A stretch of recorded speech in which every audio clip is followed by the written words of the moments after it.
see how it goes. I should be good to do this, so we'll see how everything is going.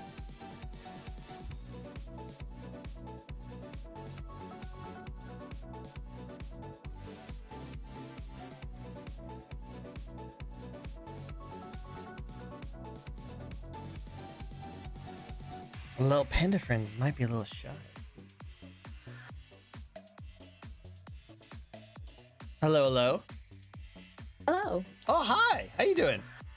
I'm good. How are you? I'm doing great. I'm doing fantastic. I'm doing amazing. My voice is already going away, but that's besides the point. That's besides the point. It's 100%. I did a collab last night, and I stayed up until like midnight yelling at people in repo. So you know how it is. And that's a scream-tastic game as well. It's You're very not gonna scream-tastic. not be screaming in that game. You be screaming. You definitely be screaming 100%. Especially with like the grandma just comes in. Like I remember this clip that someone did. It's just like someone saw me like grab something. I was like, hey, look what I found. You see hands going through a doorway, just like grabbing my head. I was like, ah! So much fun. You're either screaming at the monsters chasing you or at your friends for breaking things. It's one of the two. It's no one of in those between. two. No in between. No in between. 100%. But hello everyone, this is a fun little VTuber talk show we like to host each and every week. We have to get to know a brand new VTuber. This week we have a very lovely, very shape-shifting cyborg hologram guest. How about you introduce yourself to the very few people who might not know who you are? No problem. I'm May Chan. You could just call me May. I'm a cyborg VTuber with hologram implants. I really love having flexibility in my design, so that's why I chose to have holograms. I could show off all of my different holograms as we go on to, maybe I'll change it each questions, who knows. And you can see all the different forms I have. I have at least 9 forms. 9? That's cool. I've been streaming for... It depends where you want to start, but technically I've been streaming on and off since like 2014. Jeez. But but very on and off. But I didn't really start streaming more until 2019. And then I was actually a face cam streamer myself when I started out in 2019 and became a VTuber in 2020. That's wow, you. she was me. She was me. I call it flesh tubers are my favorite. We're flesh tubers are like I also heard that they called RTX on VTubers. Because we're so realistic looking. Like, this model looks Super really realistic. good, right? This is actually a 4D model right here. 4D model. A lot of maintenance. A lot of maintenance. No latency. Perfect, Right? Perfect facial expression. That's crazy. Wow, I know, right? You just have to, you know, like, there's a lot of maintenance that goes on to it. You had to shower it, you had to feed it, you had to go to work and make money. It's too much too. I wouldn't recommend it. No, I like shoving mine in the digital closet and don't have to worry about it. Exactly. We like that. Just let them stay there for get some rest. Get some rest. For those who have never come to one of my shows before, this is a fun little talk show where we'll be asking 10 questions to a lovely guest here. We'll be asking questions like how they got started, fun facts about them, some upcoming brands and projects, and of course we'll talk about their model. Thank you for the follow. Thank you so much. Kiwi's good to see you. Hello, what's up? Found this channel via Anya. Oh, Anya sent you over. Oh, well, tell Anya she's lovely and we always appreciate hanging out with her, so thank you so much for coming by and saying hi. It's great to see you. I like the zombiness. He's a zombie. I know. Who would win in a fight, a zombie or a robot? I would have to, depends. What kind of robot are we talking about? We talking about like a Roomba robot? Or are we talking about like robots from Doctor Who or something? Like Terminator kind of stuff like that. And then what kind of zombies as well? Like, are we talking about Left 4 Dead zombies? Are we talking about like a tank zombie coming to get your ass? Or are we talking about... no, that's actually a good debate. Now I'm actually curious. Because I'm pretty sure we a tank zombie... scale. Yeah, we need to know like from Left 4 Dead zombies or Resident Evil zombies. You know, we have to know the game series. You know, It will definitely make a difference in it. It does definitely make a difference. Definitely makes a difference. Zombie goblin, I suppose. A zombie goblin. Whoa. I have to consider that, but that's still really cool. I like zombie goblins. Zombie goblins are really cool. That's a cute design sound. I've never seen a zombie goblin. I've seen goblins, but not a zombie goblin. Yeah, I've had goblins on my show, and I had zombies on my show, but never a zombie goblin. So that's interesting. I like that. That's When good. a That's good. zombie and a goblin get together.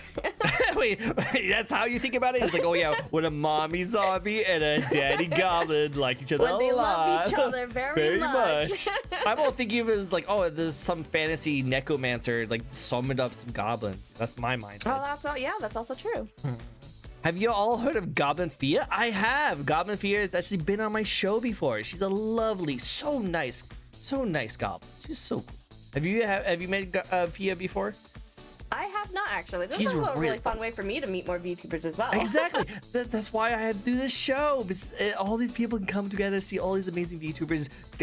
Goblin Via is actually super kind, super nice. She actually shapeshifts a little bit as well. Except for she just gets Chad to just redeem a whole bunch of different like animal ears to pop on the head, while you have technology. Yes. A little bit different. Good friends with her. Oh, I'll tell her I said hi. I miss her. She's a very amazing, talented content creator. So I hope you say hi to her next time. She's super talented too. I love her. But with that said, we are going to go into you and your spotlight and all your awesomeness, because I'm so oozing to get to know you and all the cool stuff about you. One thing I do love about it that I just had to point out just right off the bat is that you do have a special feature that I don't see happen to a lot of VTubers. That is, you do have these cool like hologram looking characters, like characteristics on your body. You know, like your ears and your tail, it's all like 2D, and it has that 3D. I mean, it has the 3D like elements on you. You know, so like you have 2D, but you are 3D. So I like the mix between the two. It's really cool. I did a roundabout way of saying it, but that's what I was trying to say. What made you want to get into that kind of cool design choice? I don't know if you know of my previous design. So I've had a previous design when I first started VTubing in 2020. I was still a Red Panda girl. And also thank you, Q. I'm glad you love the retro style. I also love my low poly model. I love it. It reminds me of PS2 graphics, which I adore. I adore PS2 graphics. Let's call it my Retro May model. The Retro May. I loved being in 3D, so I needed. Well, let me just kind of go back from the start, because we'll get there as we go through the journey of my conversations. But in 2020, I was still Red Panda girl, but I was much more on the magical side, and she was based off of things that I loved growing up and stuff like that. But as the years went on, I actually debuted this design last year on my birthday. And it's because it's not that I didn't love my old design, it's just that I wanted, and I see this very often with a lot of VTubers who have been in the scene for a while, is that you kind of start, unfortunately, kind of falling out of love with your design, or you don't feel as attuned to your model. And I totally understood that when it got to that point, and I was like, I want to feel more attuned to my model. I don't feel like I'm as attuned to her as I want to be anymore. I still love her, and I still have all these prints I printed out of her. So I'm in IT, and I've always been exposed to computer. My dad was in computer science. I had a computer growing up, so I'm also someone who is just now very amateur level getting into coding. I always wanted to get into coding. I always wanted to develop my own game one day, and I still have that dream despite being, on the older side of things. I am a 30+ VTuber, so same here. I think that's why we were both able to say like PS2 graphics, and we were like, yes, I understand. Exactly. While Kiwi's over here is like thinking My Sims. I was like, wow, that's an old game. That's an old game. We're all around the same age. Very different, but I respect that. We have our different ways of approaching how we see graphics, with people growing up. If whether or not you played more retro games growing up now I don't even know how often people in our generation now is playing any retro games and get to grow up with the nostalgia of the retroness that we did. They need to play it. They need to get off those iPads and pick up a Nintendo 64 controller and complain about the 3 Joy holders things and not know how to use it properly. The good old days. I hope people still play these old games and love them as much as we did when we grew up. That's why I hope so too. Sorry, I get all over the place, but go for it. That being said, we love the all over the place. We love the rambles. We love the yappings. I could do that way too much sometimes, especially because I do have a bit of ADHD, so I do go all over the place. And sometimes my husband's like, when you're telling a story, you go all over the place. I was like, I just try to make sure you get every detail to understand core parts of the story, and that's why I kind of branch off into these little parts of the story. But that being said, I love the idea of coding. I finally got into coding, and I also wanted my model to look a little bit more like me. Like I have like ombre blonde highlights in real life as well. So I wanted, and I have black hair. So I wanted her to be a little bit closer to me. So I gave her a little bit attributes of me, my body type, my hair. I wish I had green eyes, but I don't have green eyes. But green eyes are my favorite. They are cool. They are really cool. They are gorgeous. I love green eyes. My model always have had green eyes. And then I always like modern and technology. I'm a big fan of technology, and I always loved the idea of shape-shifting, because when I was stuck as a red panda girl, I felt weird putting on other animal features on me with my red panda. It just didn't feel right. So I was like, I want to have something where I could just switch to whatever I want, whatever I'm feeling.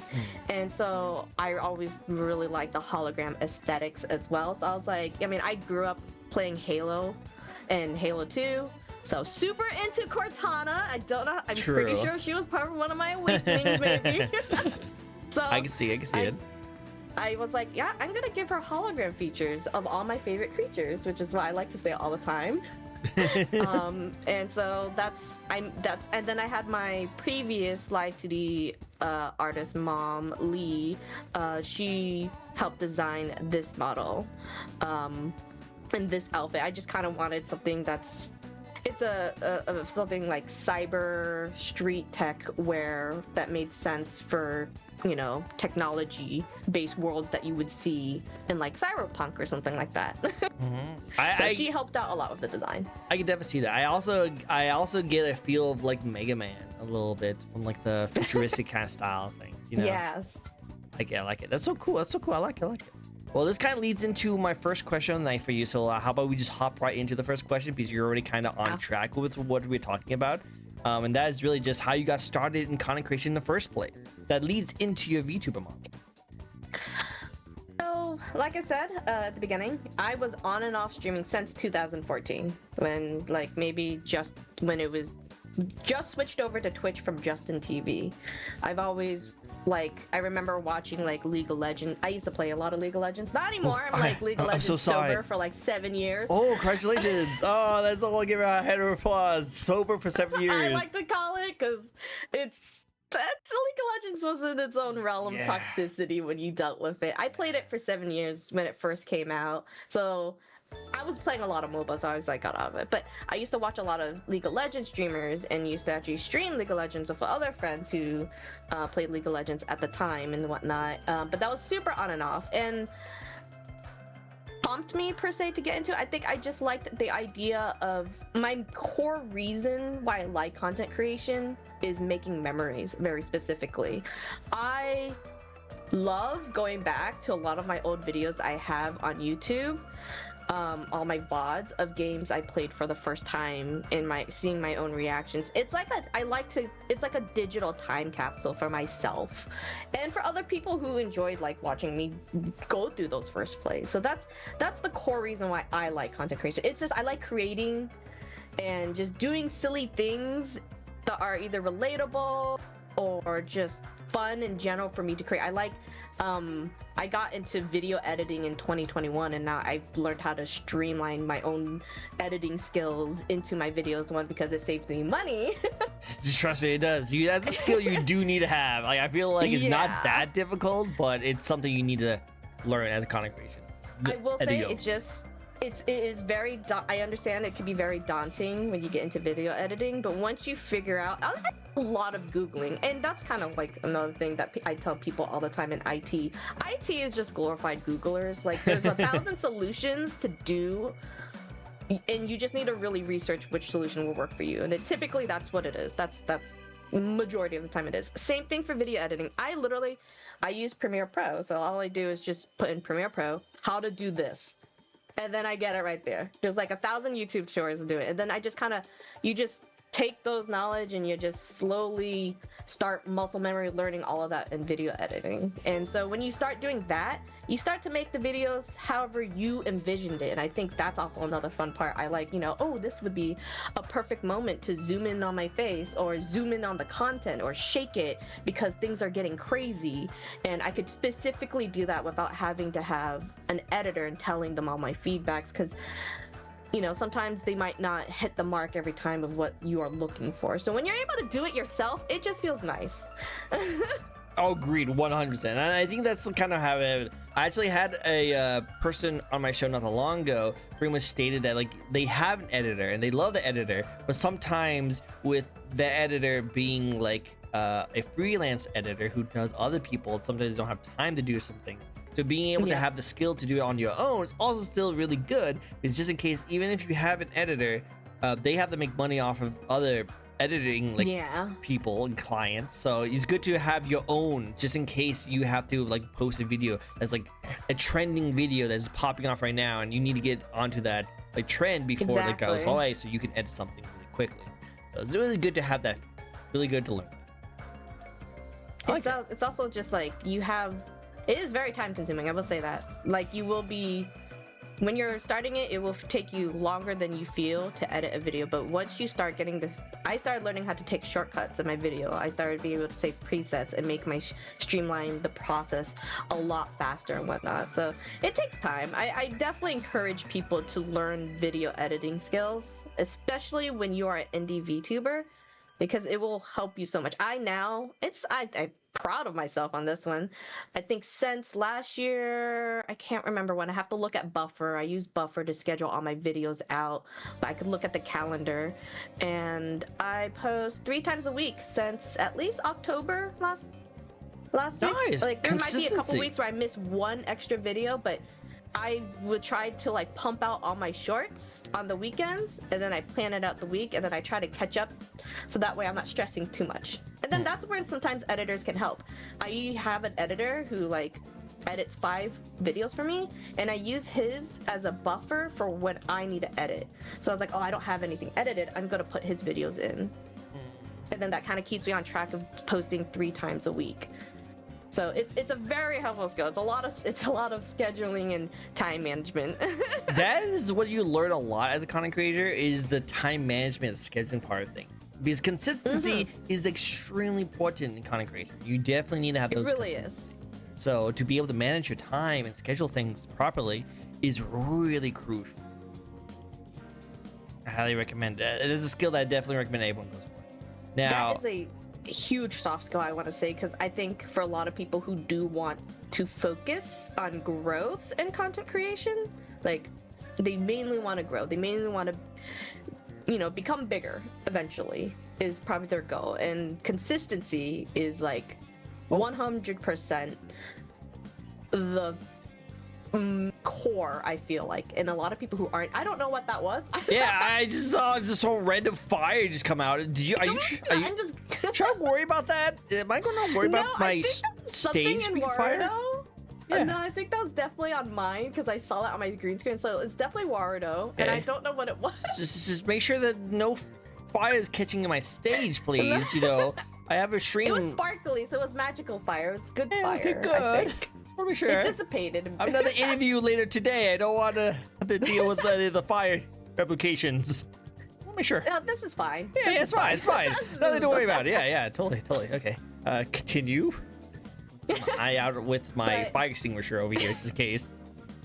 Just in case. My holograms are not flammable. They shouldn't be setting me on fire. It should be good. Okay, good. I code them to not set me on fire. Good. That's good. Just want to make sure. But to address the other part of the question, what do I like being about VTuber, is I think, so my very first VTuber that I encountered when I was still a FlashTuber in 2019 was actually Rose Doodle. Oh. I found her through a mutual of mine, and she was the very first VTuber I've ever seen. And I was like, her model's so cute. How's she doing this? I was like, and this was before VTuber all of the information of how to become a VTuber was very scarce. There wasn't a way, and I was just like, I love that she has this avatar that she could stream. It's so cute. She could just, like, you know, I grew up as an artist. My family was a bunch of artists, and I grew up as an artist. So I used to dabble in the doodling. I like that, dabble in the doodling. That's a good one. That's a good one. And so, you know, if you've been in the art community, creating OCs is a very popular thing to do. Making your own characters, inserting yourself and stuff like that, designs, is a very normal thing to do. So that was like a connection with VTuber. I was like, VTubing, I was like, you could just bring your OC to life. I think everyone's always, probably any artist who have OCs or anything, has always dreamed of bringing their characters to life, or animated, or movement, or like in a show, or anything like that. So when more information started coming out about like how you become a VTuber, I came out first with a Vroid model, the good old Vroid models. That was like the best, freest way to get like a 3D model. And there was the option, there were people coming out with the live 2D, because you obviously had live 2D out at that time, but it was definitely more scarce at the time, and it more complicated, I would say, than Vroid. So I was just like, I'm gonna do Vroid because I want to mess around with making my model. And that's when I kind of stayed with being a 3D VTuber. I just like, you know, I like being able to wave my hand with hand tracking and stuff like that. And I just like wiggling around like this. I just love the tracking. The technology of it is just really fun.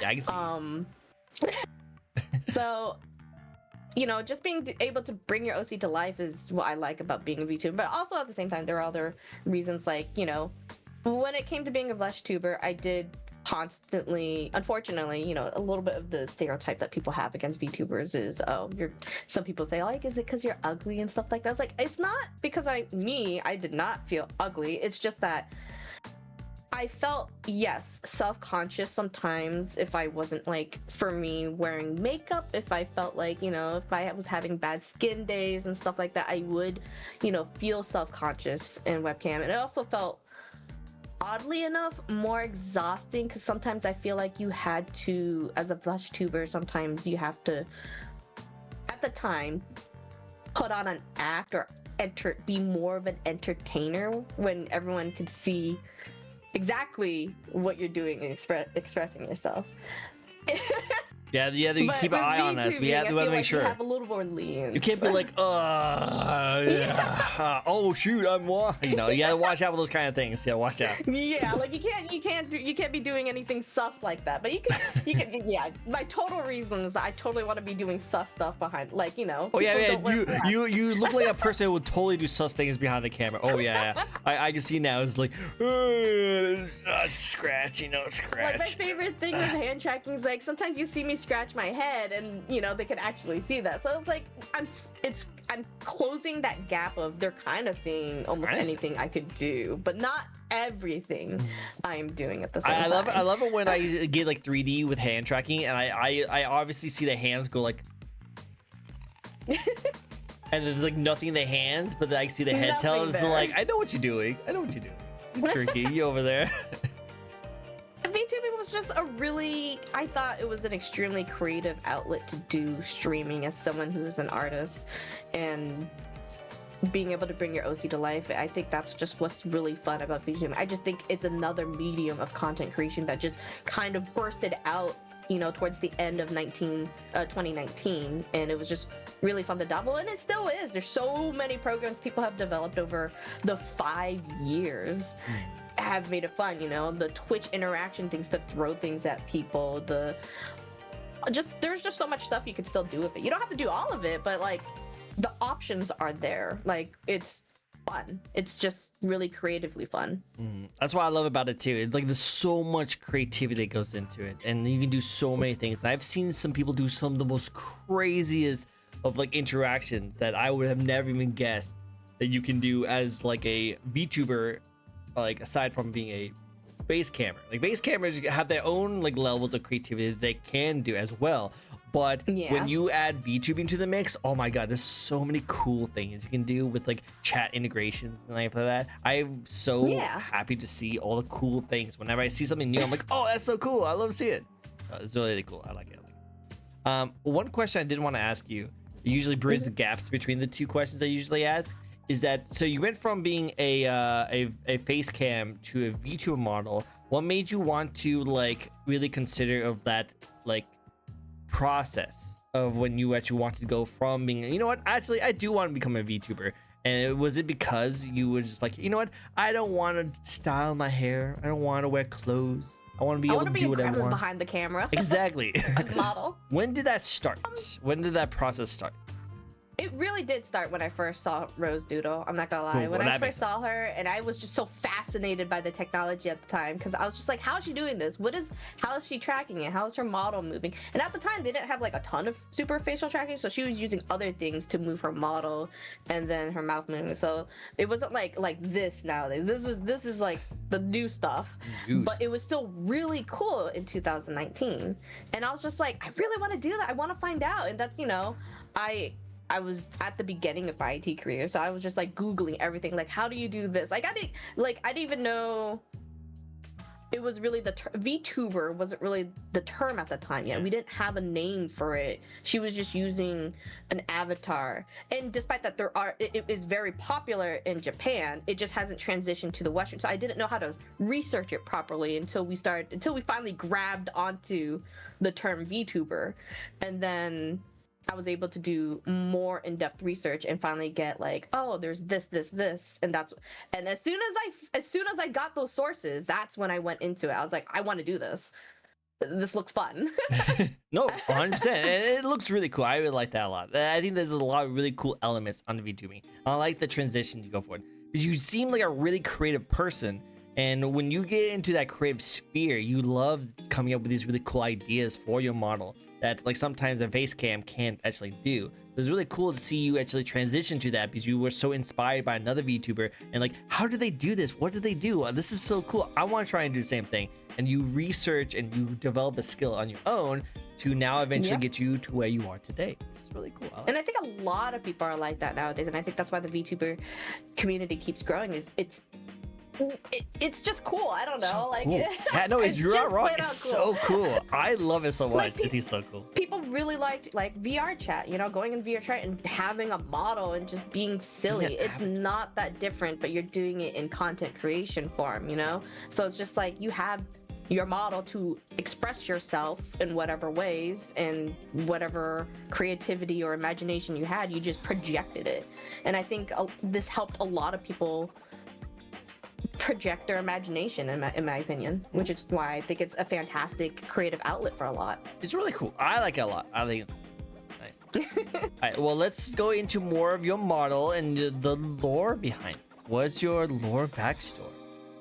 You're a bee. Look at you. No, this is my bee form. Your bee form. I see it. See now. So every question will be changing the different holograms. We had a red panda, and now we have a bee. I think it's adorable. Yes. The wings look very feather-like. Maybe it's supposed to be. It's a little bit hard to see. It's supposed to be like screen, yeah, it's supposed to be like small, like because a queen bee has smaller wings because they don't typically fly. So you're the so queen it's supposed to be a little bee. bit smaller. Yeah. Okay, I can see it. I see it now. I see it now. Okay, queen bee. Yes, mate. Where's your lore? But for my, I don't have. So I would say I'm like 50-50 when it comes to me being a VTuber. So I just want to like kind of. The baseline for me, I don't have a particular lore or backstory because she is more closer to me in real life. She's a coder. The only thing obviously that's fantasy like is that she has implants for holograms. I wish I had that. That'd be cool. I'd be down to have hologram implants. Although some of the like aesthetic implants I would not mind having in real life. Not the crazy ones like you would see in Cyberpunk that, you know, they start going a little crazy after so many augments of their human self, but I'm over here like I just want the aesthetic ones. Like yeah, I just want the aesthetic ones. The ones that just like random like wings come out. Exactly. Cool. So there's not like a ton of lore per my character because she is me. She's not, I don't put, when I stream and I do content creation, I don't put on a persona. I'm just me. And I think that was another reason why I went through a redesign, is that I felt my last model was me, but not truly me, and I felt like she needed a backstory, and I didn't want to be anyone else but me when it comes to content creation. So that's why I made her closer to me. So there isn't really a backstory per se.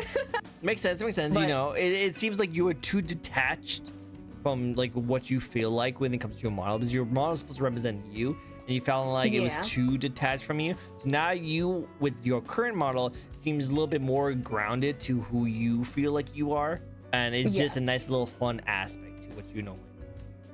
Yes, because I definitely believe everyone, if you want to put on a persona of your character, that's totally fine. If you don't want to, that's also fine. And I think a lot of people sometimes confuse that we do have like a very different VTubing style in the West compared to the East and Japan, where they're more likely to put on a persona than over here. And I think I've always been like, I love VTubing because I love the creative outlet, like I've mentioned before.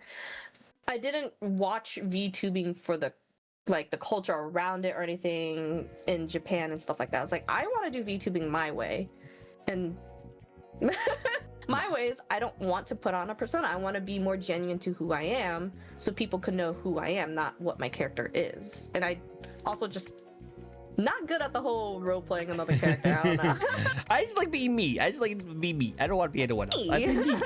Which, you know, nothing wrong with. This is really cool. I always love hearing people's like lore and backstories, because they get really creative with like the story behind the character. Is really cool. But also, there's nothing wrong. There's absolutely nothing wrong with just being who you want to be and just have fun. And I think we've said the B word more times this question. I don't know why, but I'm guessing it has something to do with your outfit. But yes, I agree 100%. It just has that effect. It just has that effect. We just be who we want to be. Once this turns on, all the bee puns just kind of come out. I literally did a "Will you be my Valentine's screenshot" on Blue Sky. I was like, I had to. That's what I mean by flexibility. Why I wanted flexibility in my model, because I could just switch on her bee form and make a silly pun.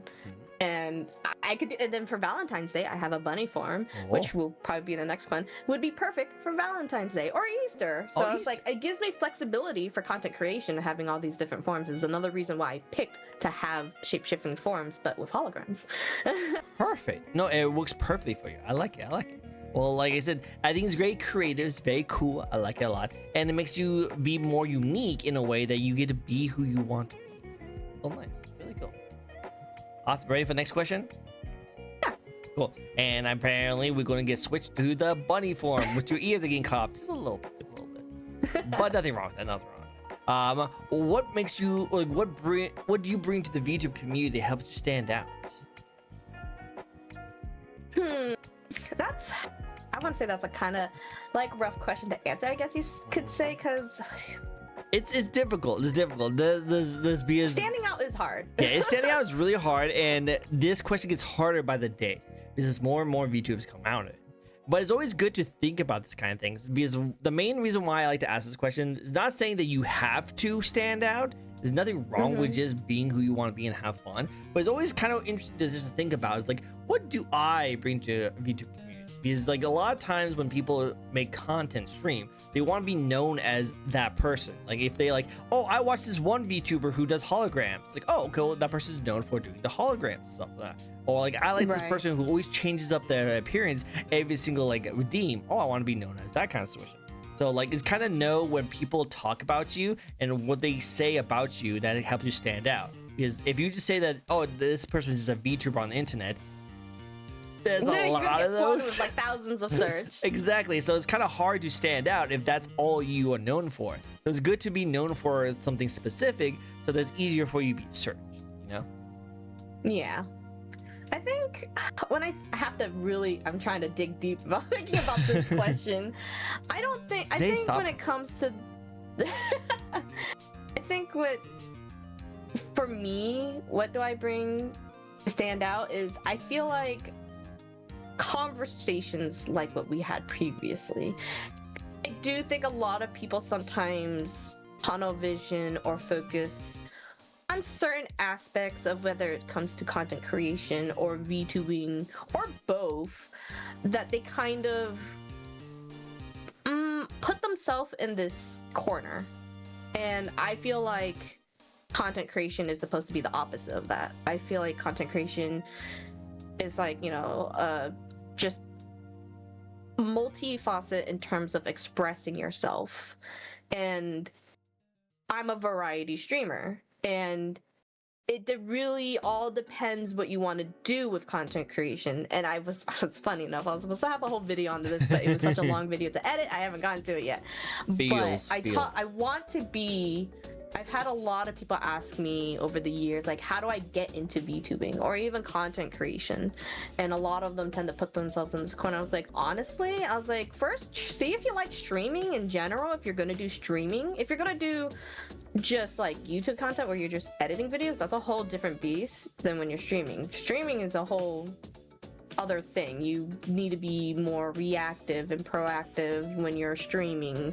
Whether or not, well, I know a lot of people don't like to hear that, but there's a lot of people who also like, oh, you just play games and make money. I was like, well, no, but like, I was like, it's not as simple as just turning on and start streaming. I was like, you gotta be interactive. Like people want that. People come into chat for that and stuff like that. If you don't interact, unless you're like a pro player who's popping off and ranked like Celestial on Marvel Rivals or something, people aren't going to watch you. True gamer, yeah.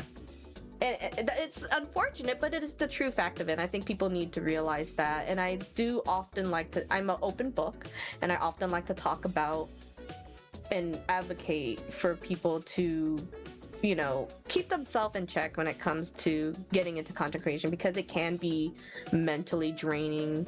I've seen it happen over the years to multiple different content creators, both from VTubing, both from regular face cam streamers, how mentally exhausting it can be when you don't, you know, check yourself, like reflect, like, how are you feeling with this? You know, like, do you want to do this? Some people force themselves to play a game because it's popular. Like, some people would be like, oh, yeah, I'm gonna play Marvel Rivals 24/7 because it's the most popular, most viewership category. But it's like, but do you actually enjoy Marvel Rivals? Because if you don't, then it's going to reflect on your stream. And I always talk about that with my chat. Like, I apologize to some of them because it's kind of like, I'm sorry if I don't like the game I'm playing that people suggest, but because usually it's down to like gameplay mechanics or something like that. But I was like, but if I'm not enjoying it, it's going to reflect on the stream. And it's not that, you know, some people are just going to run into that. I'm not going to say you can't love every single game that is produced, but it's very possible you might run into a game you just simply did not vibe with. And it's okay to put that down. True. But we'd love to see your experience when you do that. Exactly. And the same thing with VTubing. Some people are like, oh, I have to do it like this. I have to debut. I have to make a debut. I have to make a lore. I have to... they have to do all these prerequisite things that kind of just accumulated over the years because we've seen big VTubers do it. And I was like, you don't have to do that. I was like, if you just want to start streaming and you just want to start being a VTuber, do it. Do it now. Don't like stop procrastinating, because sometimes procrastinating just makes it worse than just doing it. And I think a lot of people tend to put themselves in a standstill when they do that. And I'm always advocating for people to like just honestly don't stress too much about these things because it can be costly trying to do all those things. You know, I know it's nice to have all the fancy stuff. Don't get me wrong, I understand it. I'm like having to reel back myself this year when it comes to purchasing art, because I bought a ton last year because it was my debut for this new design, and I was so, and still am, in love with my design that I was buying so much art of her. And so I get it, it's very nice to have all these things, but I implore people to just make sure you love VTubing before you invest the money into it, like that you like actually VTubing, if you like actually streaming or creating content. I would say that's where I would say I stand out, because I think I know a lot of people talk about it on Blue Sky and stuff like that, but I feel like it's not talked about enough, and we still have people who just put themselves in these corners that they need to break free in content creation. 100%. I think the hard part is that they think of like the whole big picture, and they're like, oh, I need to do this, and this. But if you just kind of start small and take baby steps, like, I think the biggest thing that you could do right now if you want to get into content creation, that I always tell everyone to do, is just come up with a name and make sure you have the social media like platforms all with that name. You know, just come up with a name and start making accounts for those, because that could dictate your entire like brand right there. Especially because there's so many people with so many names, it's harder. You can't be like, oh, my name is this name, I'm going to start like streaming, and then after you buy all your stuff, like cool, now I'll make the account, and you realize someone else already has that name. Like, oh shoot, well, I just did all the stuff. So the first thing to really do is just every single social media platform, even if you plan on using it, just go in, buy, like check your name, make sure it's there, and then just make an account. And then that way, that's the first step of your content creation, and you can start moving up from there, you know? So Absolutely. I always like those kind of things. I always love hearing when people first start out, because it's a big adventure, it's a big take, but I 100% agree that you should just start by just seeing how you like it. You don't even need a webcam, you don't even need like a fancy model. You can just do with nothing, just to try it out, see how you like it. And, or you can have like a PNG. Those things are super easy to get. Super easy. So you can get like a free one. You can do like Vroid, because I know that's still like a really popular choice. It doesn't even have to move. Just like if you want something to represent you, make whatever or use whatever and plop it on the screen, and that's you. I made which people have been doing for a long time, even before VTubing. People are still doing it even now. People are still doing it. I have interviewed a lot of PNG YouTubers who just enjoy being a PNG. That's all they want to do. And like this is a good time when you first get started, because I don't know about you might be different, but for me, I had so much stuff in my first year of content creation that I didn't know what I wanted to do. I tried all these different things, did not fall through. I was so happy to like learn those kind of like trials and tribulations and know what I wanted to do in the first year, because I didn't have a lot of eyes on me. You know, if I try to do a whole bunch of new things and get stuff now, I feel a lot more self-conscious because I have a lot more eyes on me. But if I'm able to do that with I'm able to do that like when no one's eyes on me, I'm more like experimental on what I like to do. So I always recommend. Agree. Makes sense. It makes sense. It does. People don't even remember. They don't need to go. They don't always need to go big or go home. just have fun. Enjoy yourself. Try something new. See how you like it. If you don't like it, then cool. You didn't invest too much into it.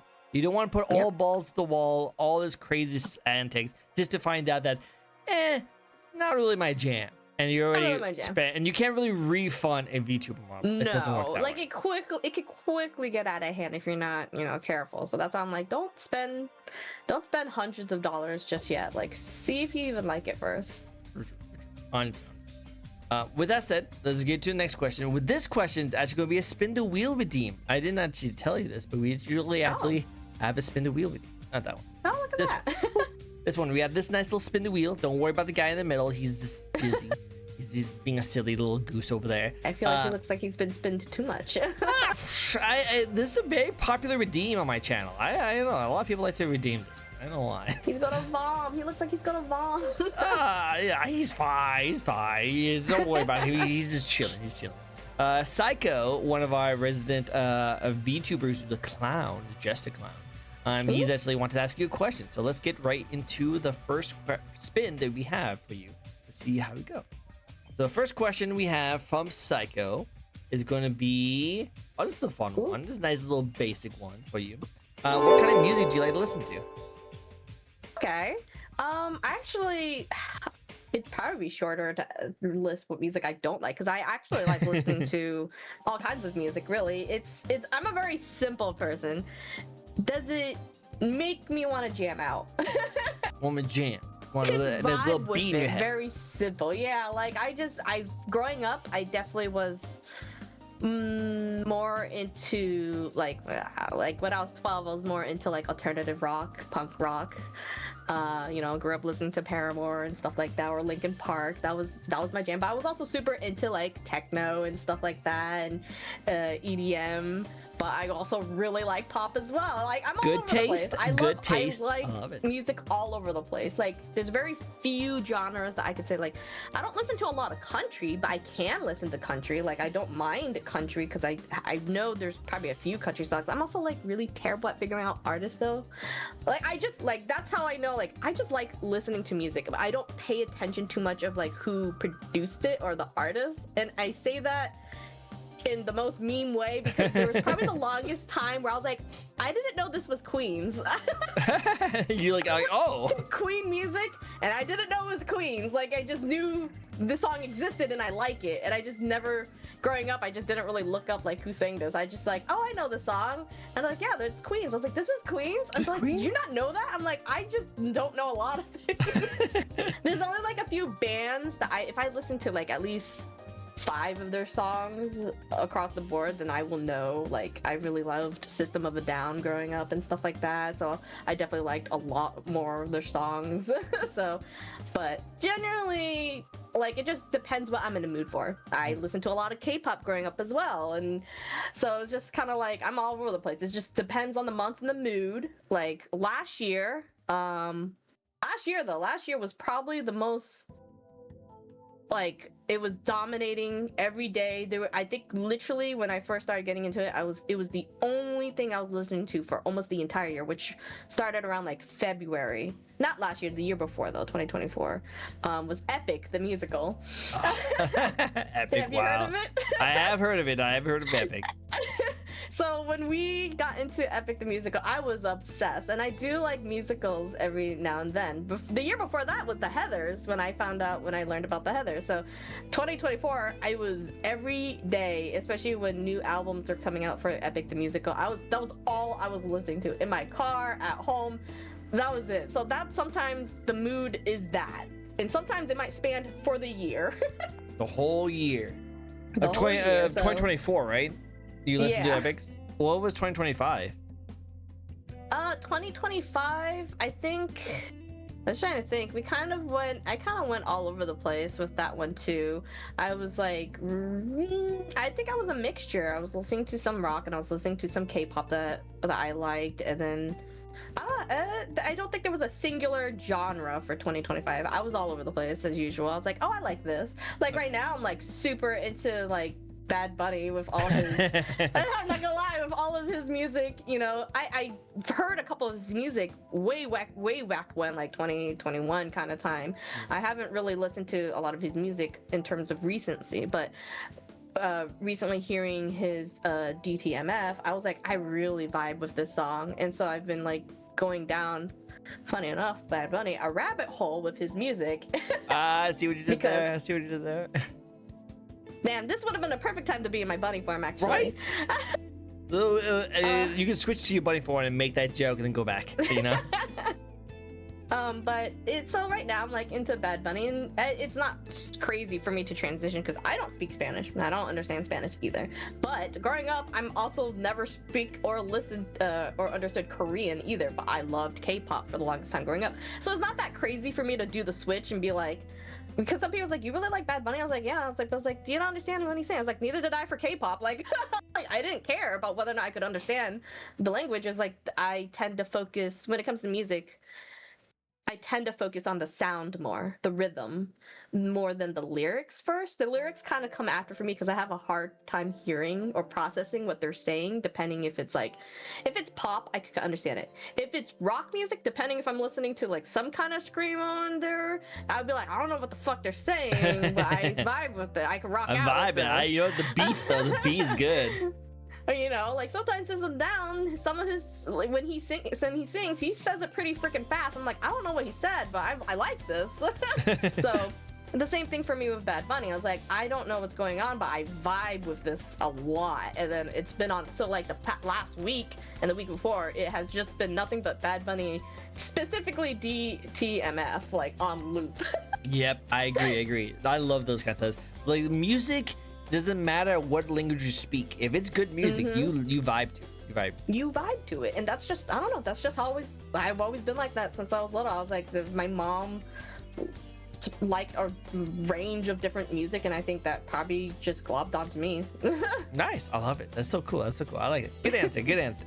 And then, are you a dog? Is that what the outfit is? This is the dog form. I like it. The dog form is really good. I like the little puff up. So this one has a little special meaning to it. Oh, okay. It's based off of an Australian cattle dog.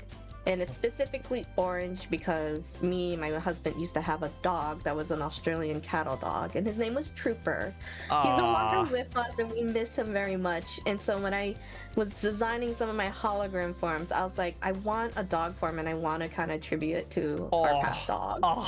That's so sweet. I love these hidden meetings on outfits. That's so cool. That's so cool. I love it. I got my dog in me, like that. Yeah.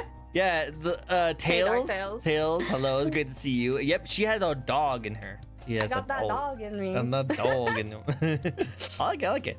Next question. And we see what the new outfit is. Any projects or games you're looking forward to 2026 that you're looking forward to? Oh. Ooh, projects. This is my cat form. It's a twin-tailed cat, looks like. Yes, it's a twin-tailed cat. It's typically it's a black ear. She's a black cat form. I also have a black cat named Hex. Nice, so nice. For her. I love it. I love it. For projects, and also it's supposed to be black, but the green background's making it look green, so it's a little bit off. I like the green. The green and black always looks really good together. It does. I think it looks neat. For project-wise, I do have a couple projects on the works right now. Like, I technically started working on it last year, but last year, you know how we always get that recap on Twitch of like all of our biggest supporters or ones you stream and stuff like that, and you get, if you're a streamer, you get both the streamer and viewer. Well, I just, as a one of my little projects I'm still working on is a thank you to my community for supporting me all these years, whether or not I go on hiatus and I come back and they're all still there, and I'm sometimes surprised. I'm like, y'all still sub to me and I'm on hiatus for like 3 months. You guys are crazy. And then they'll be like, support. That's exactly. So cool. And I always love giving back to my community when I can, in small ways. And so one of my projects is I wanted, for like my top 5 most watchers, whoever watched my stream the most hours wise, I was gonna give them a merch giveaway, like little bundle. I wanted to get like acrylic keychain, a thank you postcard, some other like little cool knickknacks that they could have of my model as a gift. And then for those who didn't reach, because I also wanted to give support to those who didn't reach like the all-time, they couldn't. I understand not everyone can make my streams, so those who couldn't be up there in the top 5, like one of my biggest watchers, they still get a postcard and stickers.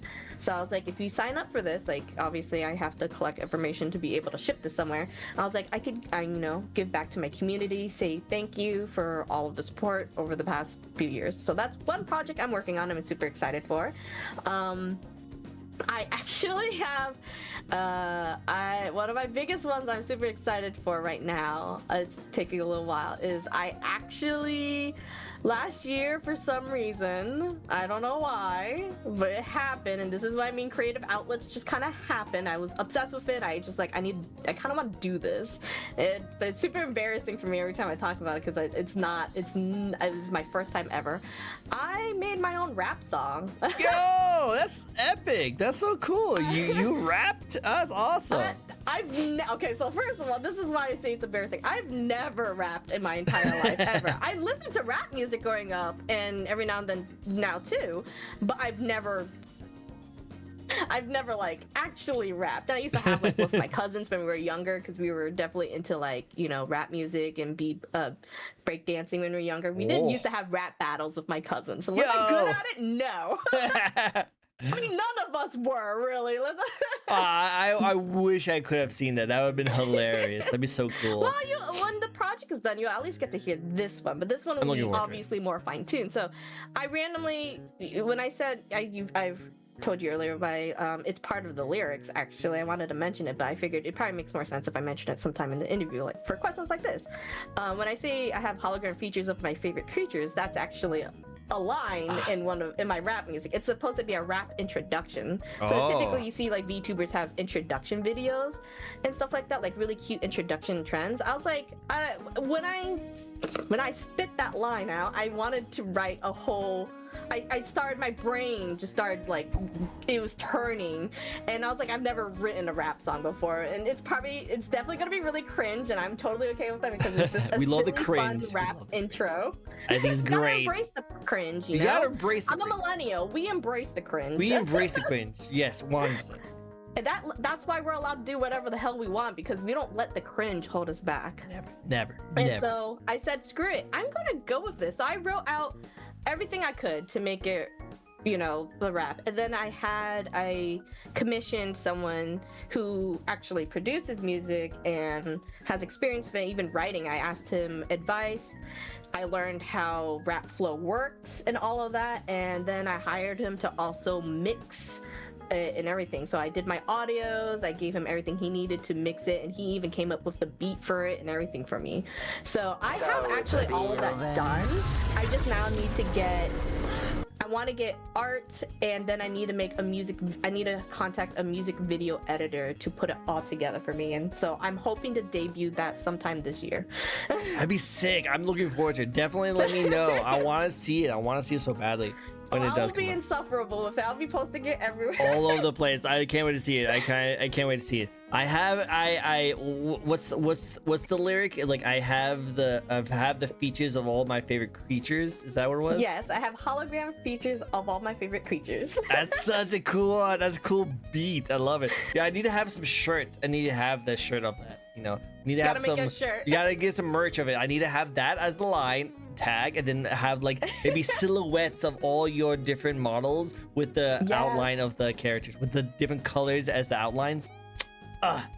Love it. I like to call it the Skittles of May. The Skittles of May. Because she's like all the variation of colors. I love it. Like, I don't ever remember this, but you remember how there was this shirt that was going around of all the Eevee evolutions? It was just like the silhouettes of the colors. I can see that with your outfit. Oh, that would be cool, actually. I love to see that. That'd be so cool. I'm excited for you. That's so cool. That's so cool. Awesome. Super excited. Very nervous about it, but I was like, once I got the recording done, not everyone loves their own voice. I'm definitely one of those people that do not like her own voice, but I'm just like, I don't care. This is fun. Like, as long as you have fun. And it's something cool to say that you've done. You know, like that's the cool thing about music, is that music stands the test of time. There's always going to be able to see it. Like, we still listen to Frank Sinatra, even though he's died a long time ago. Music will always stand the test of time, and you created something that's unique and interesting that is also going to be stand the test of time. You never know. It might pop off like crazy down the road, and it'd be so cool. You know, I love those. It would be so cool. And then part of me was like, I hope not at the same time. Cause like, if I saw that like 30 years later and it popped off, I'd be like, Jesus Christ, help me. That was me. That was me. you're like kids and grandkids gonna be like, oh, I love this beat, and you just like, I always love that joke. It's like, yes, if I ever have kids, like, yes, kids, your grandma here, or my grandkids, your great grandma here, and used to be a VTuber. Used to be a VTuber. This was my model, and they'll look at you like, come on, mom. We're all VTubers now. Like, it's like the main thing, you know. Like the future where we just all have avatars. No one shows. That's gonna be so funny. I think that'd be cool. It'd be cool. Mr. Funk. Thank you so much for the follow. I really appreciate it. I hope you enjoy your stay. It's a fun little talk show we're doing right now. It's a lot of fun. All right, next question for you. Next question, and this is one of my favorite questions to ask. I love asking this question for every single guest who comes on my show. That is, let's get into the discussion of the thoughts that went into your design of your model. Because we know that we have the really cool holograms, which looks really awesome. I do like all the different ones and like that. But let's go into the actual design part. Like, what made you want it into design? I know you is like the inspiration of like the way it looks, so it's pretty much you look like you on this model, but obviously there's gonna be some like inspirations for other things, right? So I will start with some key moments. Well, one, just to explain this one, this form, so this one also has some little tidbits of like inspiration. So this is a phoenix form. Now Phoenix is my favorite mythical creature, so I had to have it. But specifically, it's Suzaku, which is a phoenix. But growing up, one of my favorite animes was Fushigi Yugi, which had to do with the four lords in China specifically and whatnot. And Suzaku was the main mythical creature that they followed in the show. So that's where I fell in love with phoenixes, and I always love phoenixes, and I always wanted a phoenix form. And so when I finally had the chance to shapeshift into one, I was like, hell yeah, I'm doing this. And the wings on the ears was specifically a design from the anime wall scroll that she had on her, the main character had on her design. So I wanted like a homage to that with the Phoenix hologram form. That's so clever. That's so cool. Another little tidbit for this specific form. I like it. I like these personal touches on all your different models and outfits. It's so cool. It's definitely why I feel like when people want to create their design, they're like, what should I make? I was like, make what you feel really in tune with, something that you really want to have, because I don't know whether you loved it from your childhood or if you liked, it's just something that always resonated with you, you know? Pick what resonates with you to your model. Unless you prioritize anonymity, which I understand as well. If you want it to be completely different from who you are, that's understandable as well. But just make it something you resonate with still, because you want to love your model, in my opinion, because I think it will help you with content creation and streaming with it. It matters to an extent. I feel like people don't quite get that yet until they make their first model and they start moving and being more in tune with it. And so, like I said, in that design, and so I don't know if you probably noticed. I have this little dude right here, this little pin. A little dude, little gay guy. He's a good dude. This cute little dude right here. This is actually a pin of my husband. Oh, that's so adorable. I love that. You carry around your little dude. I always loved having him in somewhere of my designs. Nice. Very, very adorable. Very cute. I love it. So that's one little tidbit about what went into my design. I also have I'm gonna show briefly. It's nothing too crazy. It should be on the bottom of this. The shoes. We got the feet. Oh, hey, look. It's Danny. His name is Donnie. So Donnie. It reminds me of Toy Story over here. Exactly. That's what I wanted. I was like, I just like the idea of having that. I had that on my previous model as well. So I was like, I kind of want to bring that back to this model as well. So I asked my 3D models, like, can you put the word Donnie on the shoes for me? Donnie, I love it. I want to keep the Andy, the Toy Story thing I grew up with a lot as well. So I was like, I like the little Andy aspect of it. And then, oh yeah, I just wanted to, if we're going to design, I did notice that too. Playing with Tamagotchi, so I had a Tamagotchi included. As you know, I'm into coding. One day I would like to code myself into a Tamagotchi. Oh. And I thought, one day if I have those, I want to make like a few of them and be able to give away to my community as well. That's a project I have far in the future though, when I get really into coding. That's so awesome. Okay, I need to, so you mentioned that I need to have you reach out to someone. Okay, I need you to reach out to this one content creator who's also extremely talented model artist. She actually made herself into a Tamagotchi, and so if I can introduce you to this lady, you might be able to reach out to her. So give me a second. Let me try and find, because I just interviewed no longer, and she actually has very similar style that you do have. But I know you want to say more about your design, so continue doing that while I get this video. Yeah, no problem. And then this was, I only have one tattoo in my life, but it doesn't really have to do anything with like my current design. But I also was like, I kind of want a tattoo that kind of symbolizes like I'm in the tech field, like I'm in IT. So this was like just a simple like network tattoo design that I wanted on her thigh or somewhere. I did see that. I was like, oh, hey, look at that. Let me put this back, but my favorites, if it is obvious, my favorite parts are the holograms. Oh yeah, the holograms is freaking sick. I do like the holograms a lot. It's that and the pin of my husband, because that's his Vtuber design as well. And he's a Vtuber too? Yeah, well, yes and no. I just wanted him to have a Vtuber design, and he wasn't against it. So I was like, I got someone to design him his Vtuber model as well. That is very much also pretty much how he looks in real life as well. We both kind of just made ourselves just in VTubing form. And on his model, he has a pin of me. Oh, that's so adorable. You guys are adorable together. Oh my god, that's so sweet. That's so sweet. I love it. I love it when the VTube models are both VTubers and they both have like references to each other. Yeah, it's my so favorite part cute. as well. It's so cute. It's super cheesy, but I was like, I need to have it though. It's so cute. We love the cheese. We guys, the no lactose intolerance when it comes to love and like romance like that. I love cheese. We gotta have the cheese. I skew it all the time. Yes, do it. But yeah, all of it just had to do with being me and being in coding and just wanting to be more into like cyberpunk kind of design. I like and having attributes of me in it. Yep. No, I like that a lot. That's actually really cool. But the person I sent you in your Discord, her name is Ray Sparks. She's a very talented content creator, and also she rigged the award-winning model that you see that I posted on there.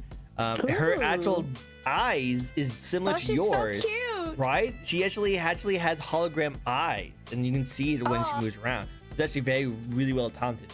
And if I remember, so cute. Right? I love her design. She's so cool. She's so nice too. She's so nice. Definitely check her out. Definitely check out her content. I'm pretty sure she did show me that she actually had a Tamagotchi in her rigging that is like working. Like it's a working Tamagotchi of herself. Awesome. So definitely go check her out. I think you guys could maybe bounce ideas off each other. I think you guys will like it. But other than that, I just like when you talked about how you love Tamagotchi, and I was like, wait, didn't I interview someone who had a Tamagotchi made? And then I remember, wait, you guys are so similar. You guys both have like techie kind of like hologram stuff. I must introduce you guys. I think it's really cool. I'll definitely be checking that. I see they also go on Blue Sky, so that'll make it easier for me. Oh yeah, no. Now most people like to go to Blue Sky. I prefer Blue Sky over Twitter. Sorry, Twitter. Yeah. I just don't care about Twitter at all, and all the Sorry, stuff not with sorry. it. Sorry, not sorry. But unfortunately, Twitter is still like the main platform for social media, so you do have to still have it. You still have to still like look through it. But At least exists for now until Exactly. hopefully it gets better. I doubt it'll get better. To be honest, I'm pretty sure it will not get better. But I just hope A grain of salt. grain of salt, exactly, grain of salt. But I do hope that maybe one day like they mess up like immensely and it just shuts down for some reason. Yeah. And then everyone just has to hop off to someone. I'm hoping that everyone just hops into Blue Sky because I do like Blue Sky a little bit more. There is some there is some things that they make it so they're not always that great. Like there is still some not like yet though. Apparently like, there is like, some controversy. Like I heard, I did not do the research on it, but I did hear that there was some controversial things about them with AI as well that a lot of people are not liking about them. I don't know how true that is, but I just know that not all companies are, perfect. So, but I definitely know. To like go into like super controversial, but I will say this is something I also advocate because as someone who's in IT, I understand full-heartedly because again, I love buying art. I support the art community a ton. I love supporting artists. If I could tip them all the time, I would, but I don't have that in kind of indisposable income. Trust me, if I had disposable income, this thing it would be filled with so much art. Every so artist much. on demand. Yeah, exactly. But I will say yes, AI in certain mediums are terrible for that medium. I can 100 and wholeheartedly agree to that. I do not think AI for everything is bad because when it comes down to it, AI was supposed to be designed to make, for me on the technological side, it's supposed to make monotonous, repetitive work less so that we don't have to do that. That was the point of it. That's what technology is supposed to be. It's supposed to help humanity and make things more convenient, but not absolutely destroy people. And it really pisses me off because the AI bros who do use that as they do that for art. I was like, that's not how it's supposed to be used. You should not have been using it like that. I 100% disagree with that. I do agree though that AI can be very helpful to human. That's where our research should have went into. I don't know why it went into the art community, and I really wish it never entered the art community. It really should have been more focused towards technology related things. Like there was actually a very interesting documentary we watched on the plane, funny enough. I forgot, it was called The Thinking Game. I don't know if you heard of it.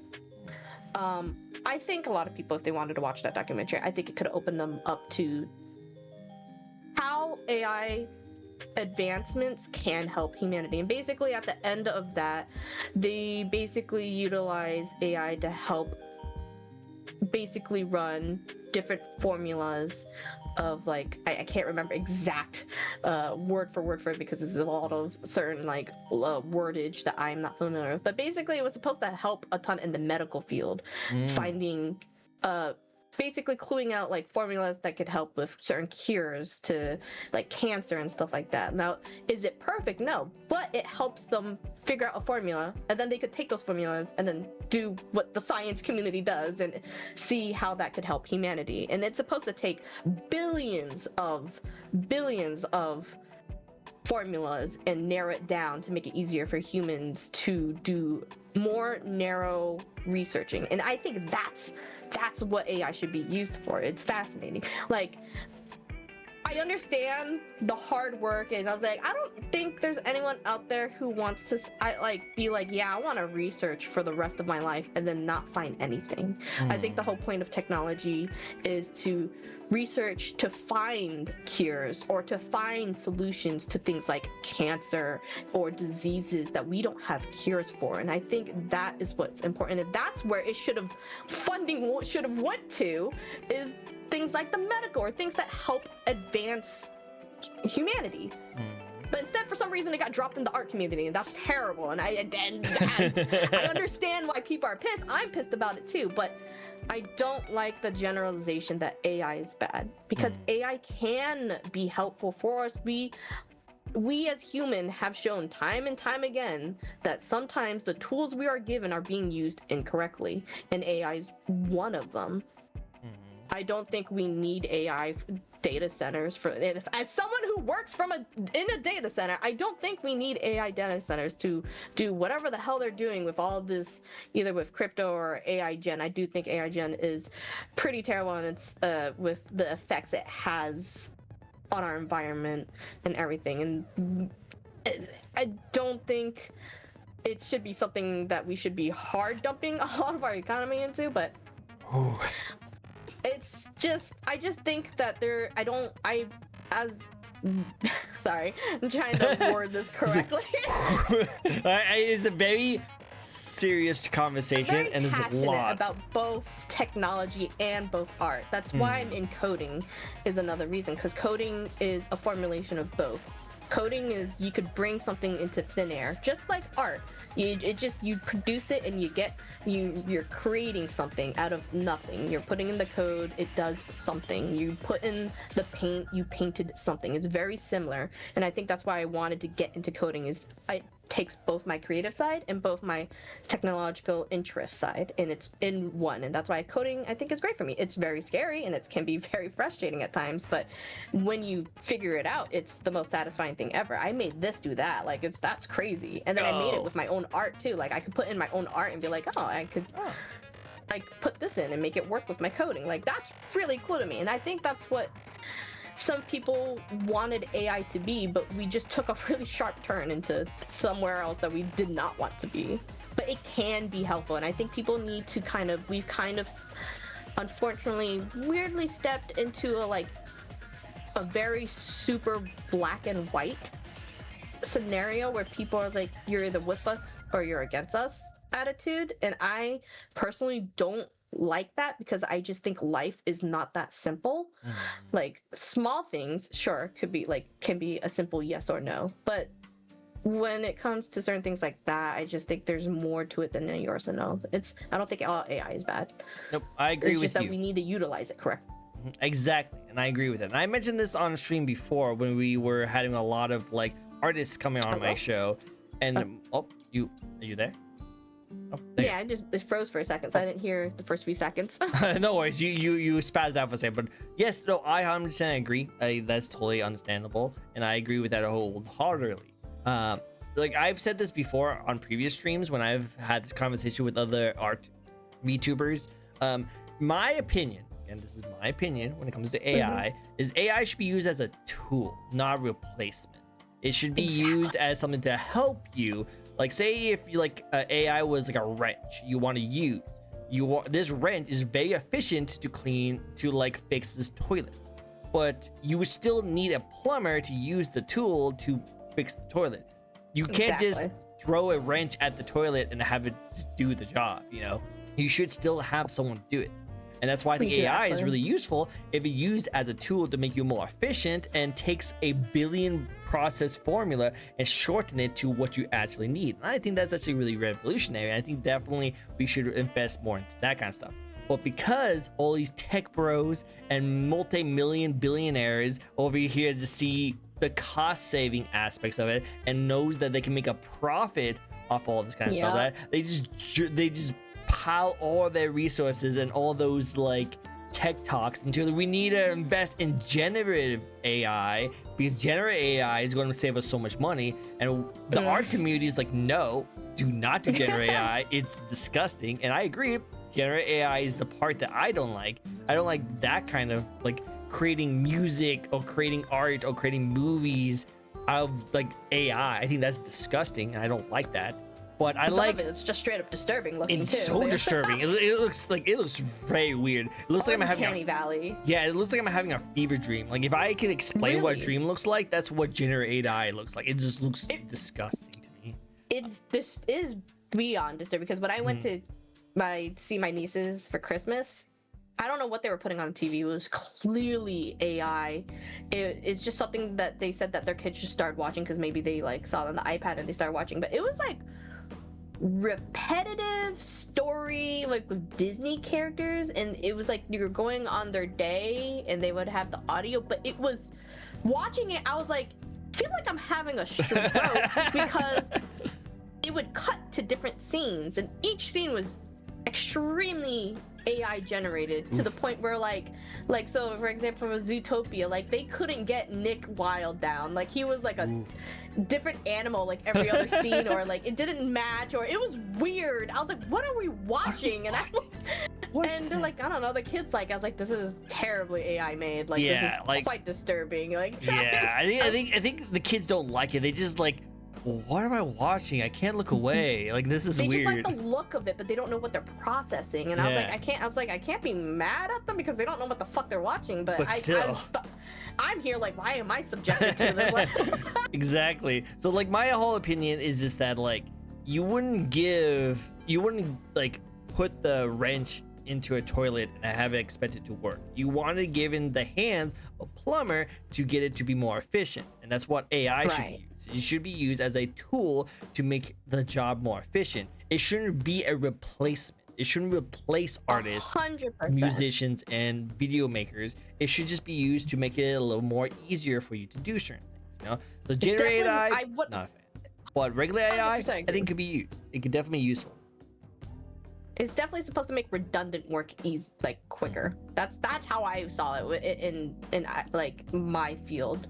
That yep, and that's why it should be used. But again, all these multimillionaires just see all the cost benefits and it's like, oh, wait, we can just have a button press and it does work of the same quality, which it does not. It's definitely looks disgusting. But they just these people are just thinking about like the cost saving aspect. So there's like, oh well, I can save so much money. Cost saved for them, and not really a hot take. They should actually be using AI to replace like CEOs who earn far too much in 1 year. But they don't want to do that because that's their job. Why do we need a CEO to give us ideas when we could just chat GPT ideas? Why do we need a CEO? Of course, see, that's the smart idea. That's actually the logical part of this. But then those CEOs is like, no. We don't want that to happen. Tell me why one CEO needs to make like millions of dollars a year. See, that's why I look about Japan. Lay off people. Exactly. Like that's why I look about Japan. Because Japan, they're actually the CEO is the first ones that loses their position and their money before the company starts to like go under. You know, like they always cut off the CEO's paychecks and all that kind of stuff.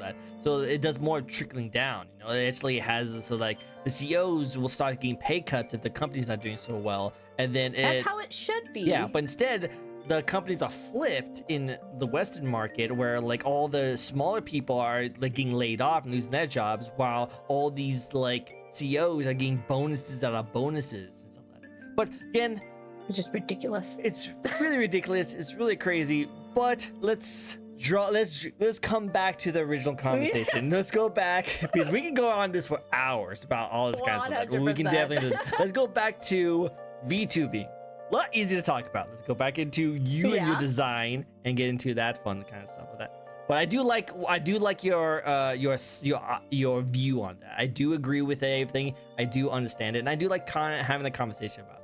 But because we're just a little bit strapped for time, and also I still want to talk more about you and your awesomeness, let's go back and ask the question, what is your favorite part about your own design? Few. One of them is definitely my holograms.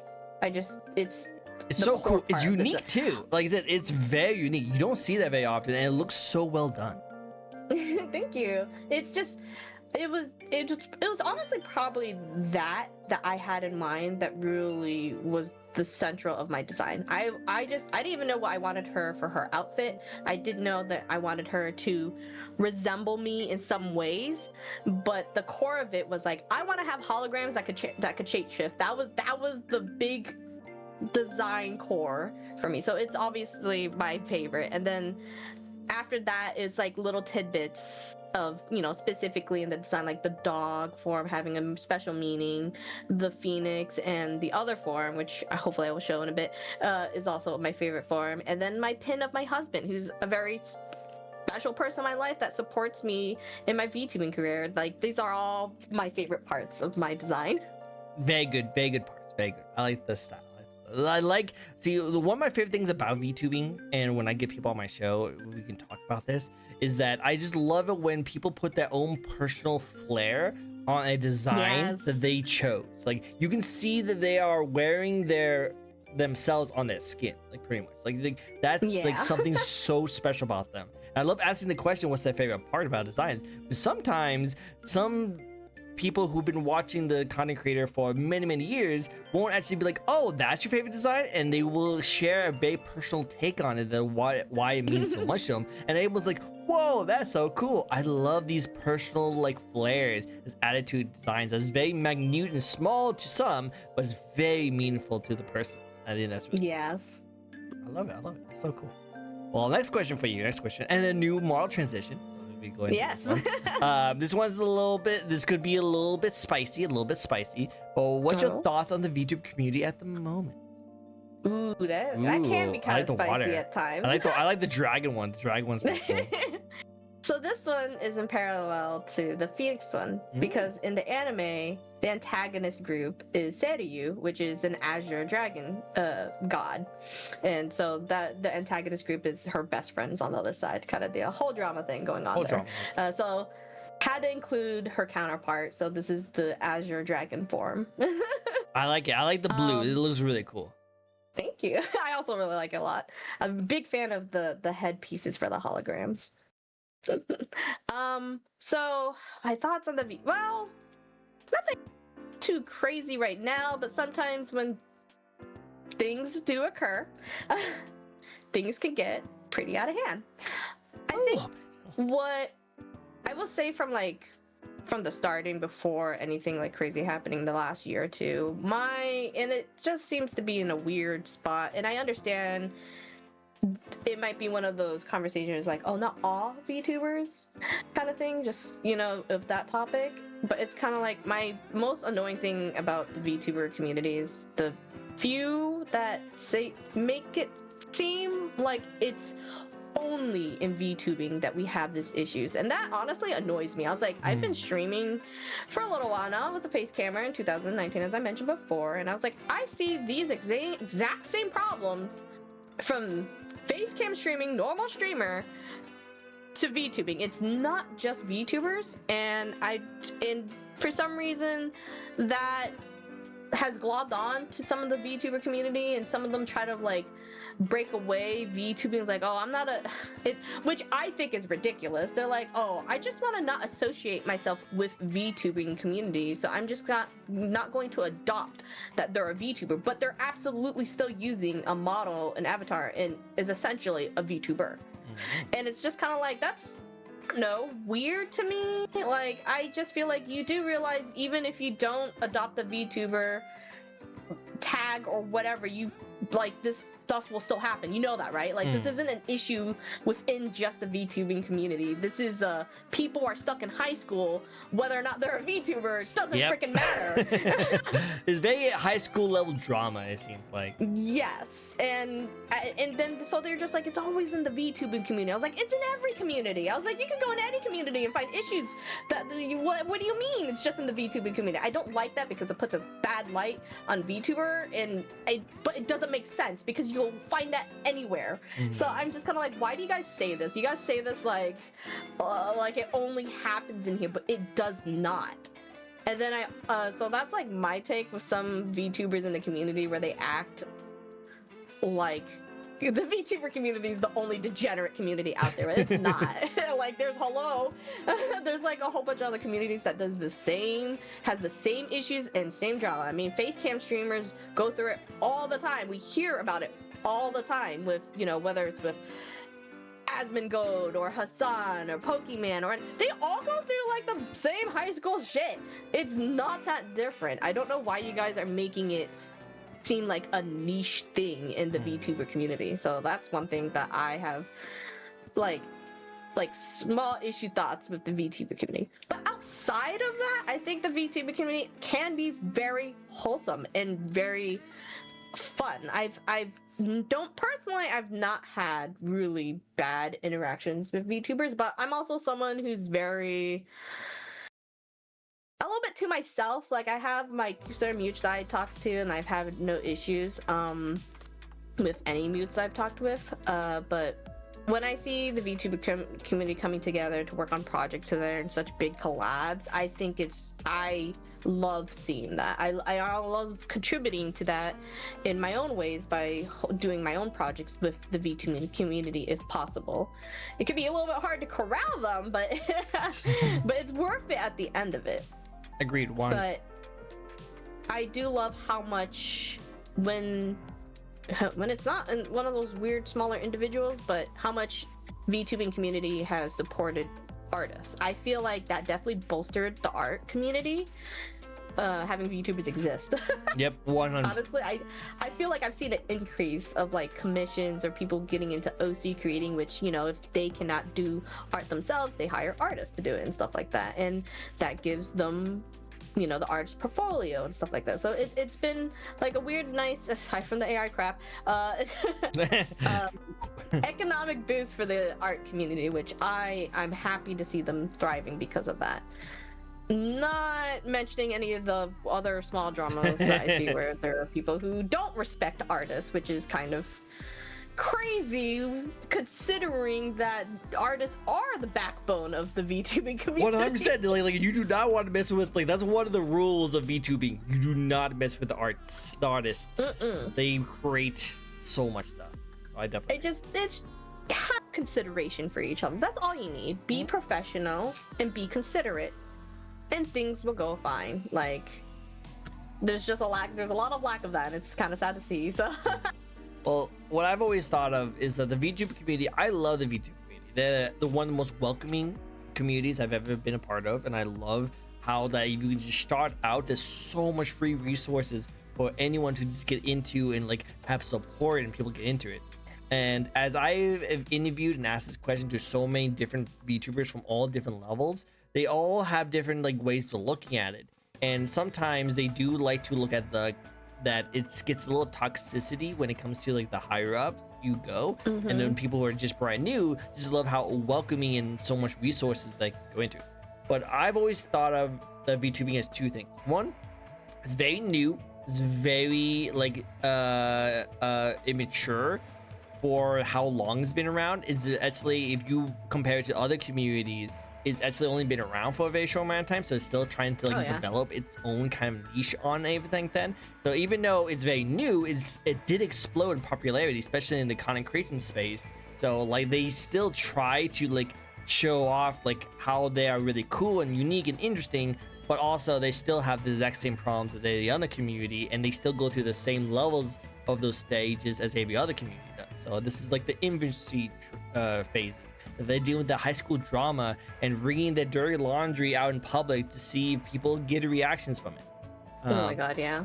And the second part is that it's a melting pot of a whole bunch of communities. Like there's so many different communities that's been going on for so long, jumps into this, and pretty much all the bad and good goes into this community. So that's where a lot of the drama comes into place, because they try to have that idol community, the furry community, the artist community, the content creation community all get mixed into this. And so all their like dirty laundry gets mixed in as well. So when someone has a complaint about it, they're like, oh, I don't want to be in the VTuber community. But you're 100% correct.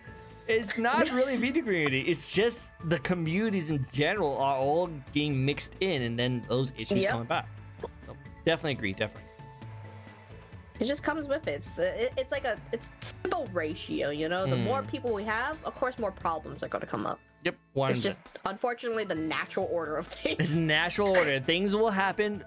Every human being that is part of a community all have their likes and dislikes and the views and like arguments, and that gets influenced.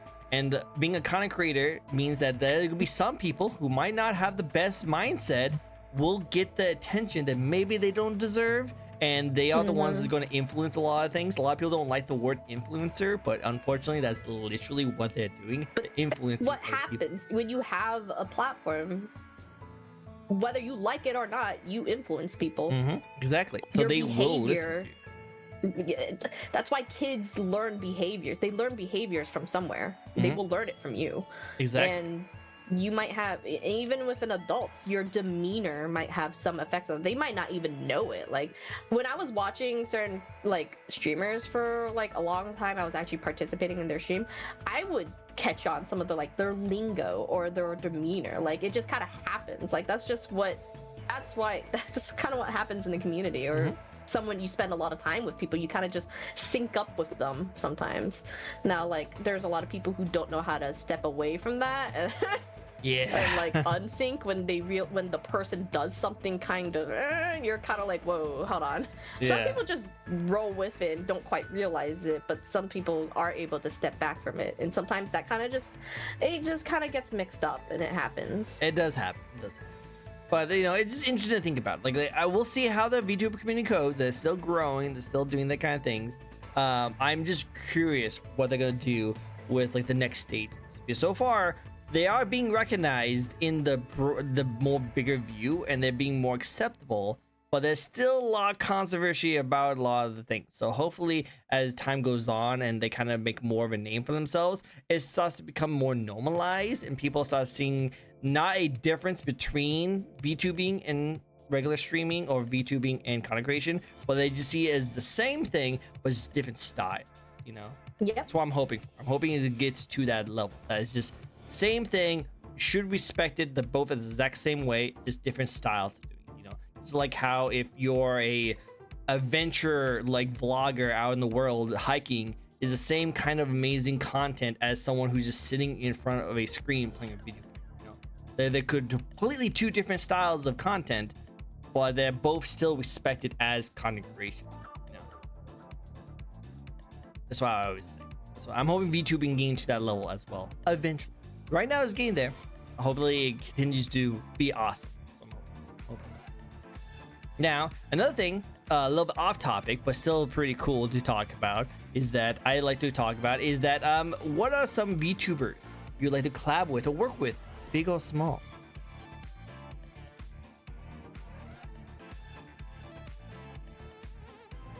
Oh wait, hold on. I don't hear you.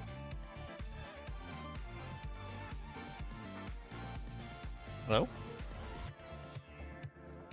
Hello?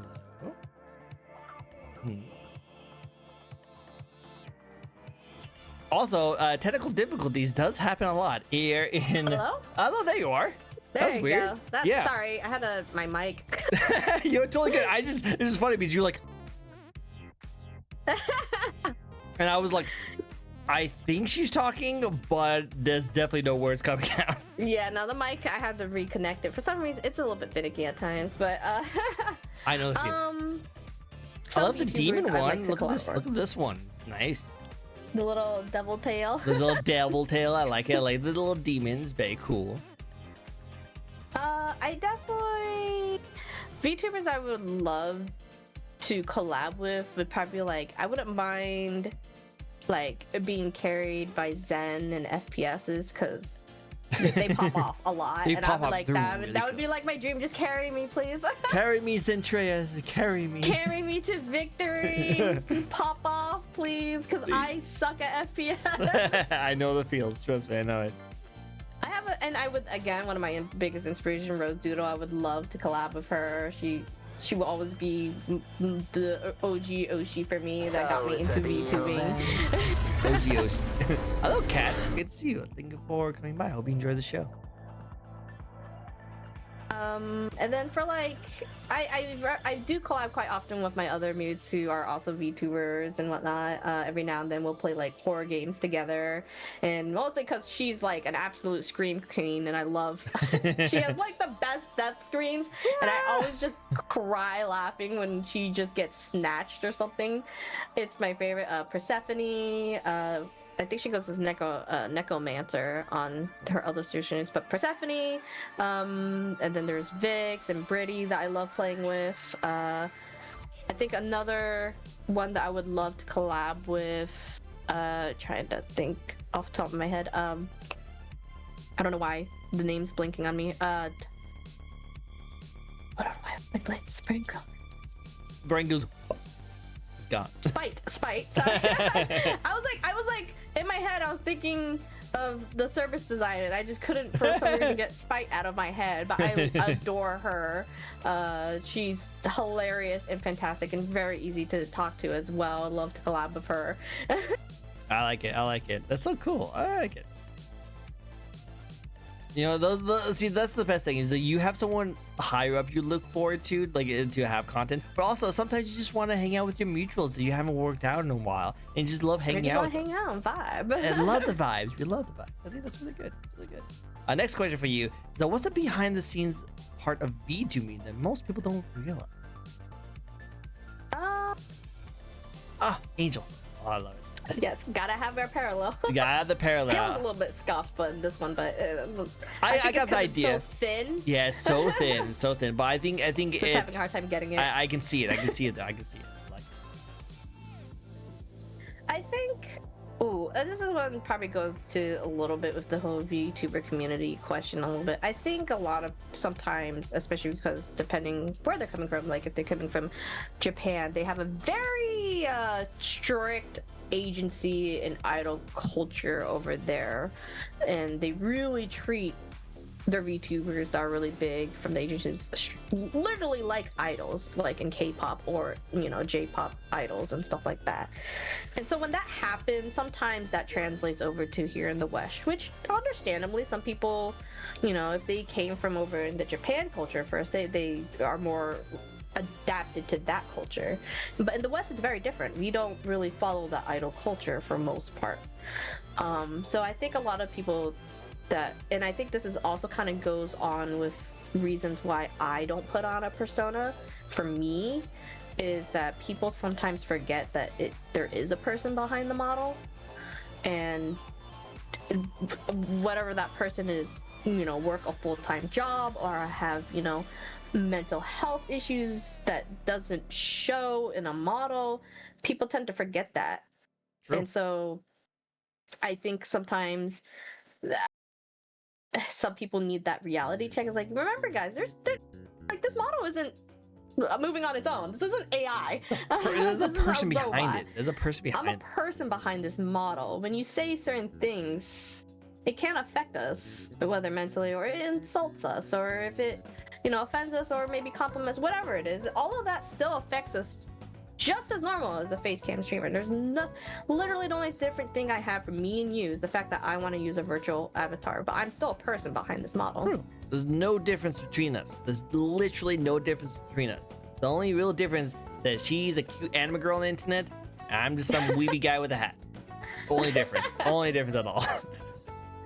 And for some reason that's developed a weird stereotype of VTubers, like with the rest of the internet, outside of the bubble, where people are like, ugh, a VTuber. And I'm like, why do you feel that way? Why?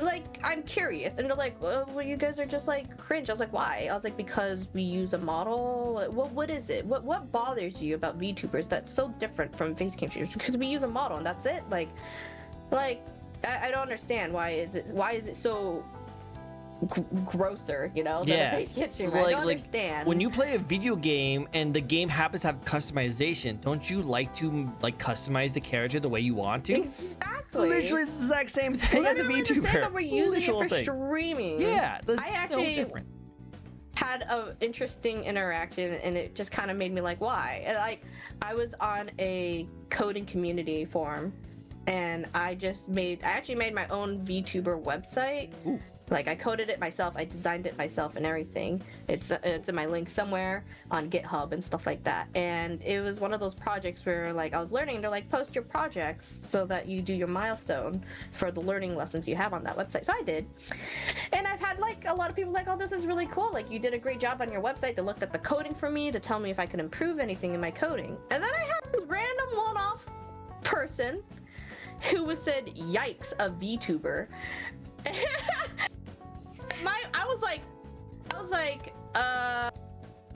I was like, yikes, I'm sorry, not sorry, you feel that way. I don't know why that is that a, like, why was this necessary to comment? Like, you know?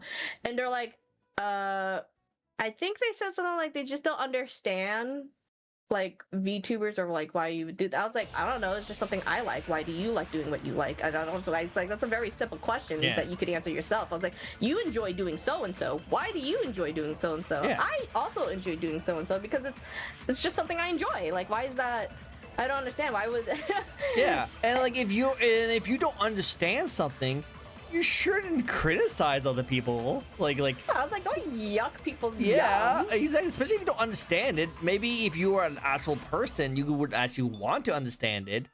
I was like, why not simply ask me why am I a VTuber? Yeah, it's like why do you have to start out with yikes? Yeah, exactly. Like, yikes. Like, you made it seem like that you do have a level of understanding. Did I do something to offend you except for existing? Like, what did I do yeah, to warrant it's such a weird thing to say, especially on like a professional website, like critique kind of thing. It's just so interesting. Yeah, it was. I felt so bad because the developers of that coding community actually reached out to me in a DM. It's like, I'm so sorry for that person's comment. We accept anyone in this community, like VTuber or not. Like, we just want people to learn coding. And I was like, not your fault. This was some other person who just wanted to spew his hatred, I guess, for VTubers, but it's not your fault. He, you know, I was not malicious back to him. I genuinely asked him what's his problem with VTubers, you know. So I was just kind of like, you know, if you have an issue, I don't know. I just I don't have the time to be negative. Yeah, if you don't understand it, let's talk about it. Like, it's not hard to understand why I like what I like. You know, why not? It's pretty let's easy. start a conversation. I was like, do you, like you said, do you like playing video games? Do you like a game when it has customization where you can make yourself, or maybe a character that you have in mind to play this game? It's not that different. It's It's not different at all. Like, you can even go as basic. That character and use it for streaming. VTuber. Exactly. That's pretty much it. You have a original character that you like. You just made it into your content. You know, that's all you do. You know, you can even go as like generic as like, oh, well, I only like Call of Duty. Okay, cool. Do you like to have a skin on your character? Did you personally pick that skin? That's pretty much VTubing right there. You picked your own style and you made it represent you as content. Do you have an icon? It seem like we're nefarious behind these models, and I was like, no, we're just a person. Just a person. Just like to look. Like, don't get me wrong. Can there be someone out there? Because, like we said, the more people in the community, the more likely you'll get some bad actors in the community. That's just bound to happen. So, could that happen? Yes, but it's not all of us. Like, similar to like the rest of the community of any community that, like, oh, they're all like that. Like, when, you know, like, for example, furries tend to have.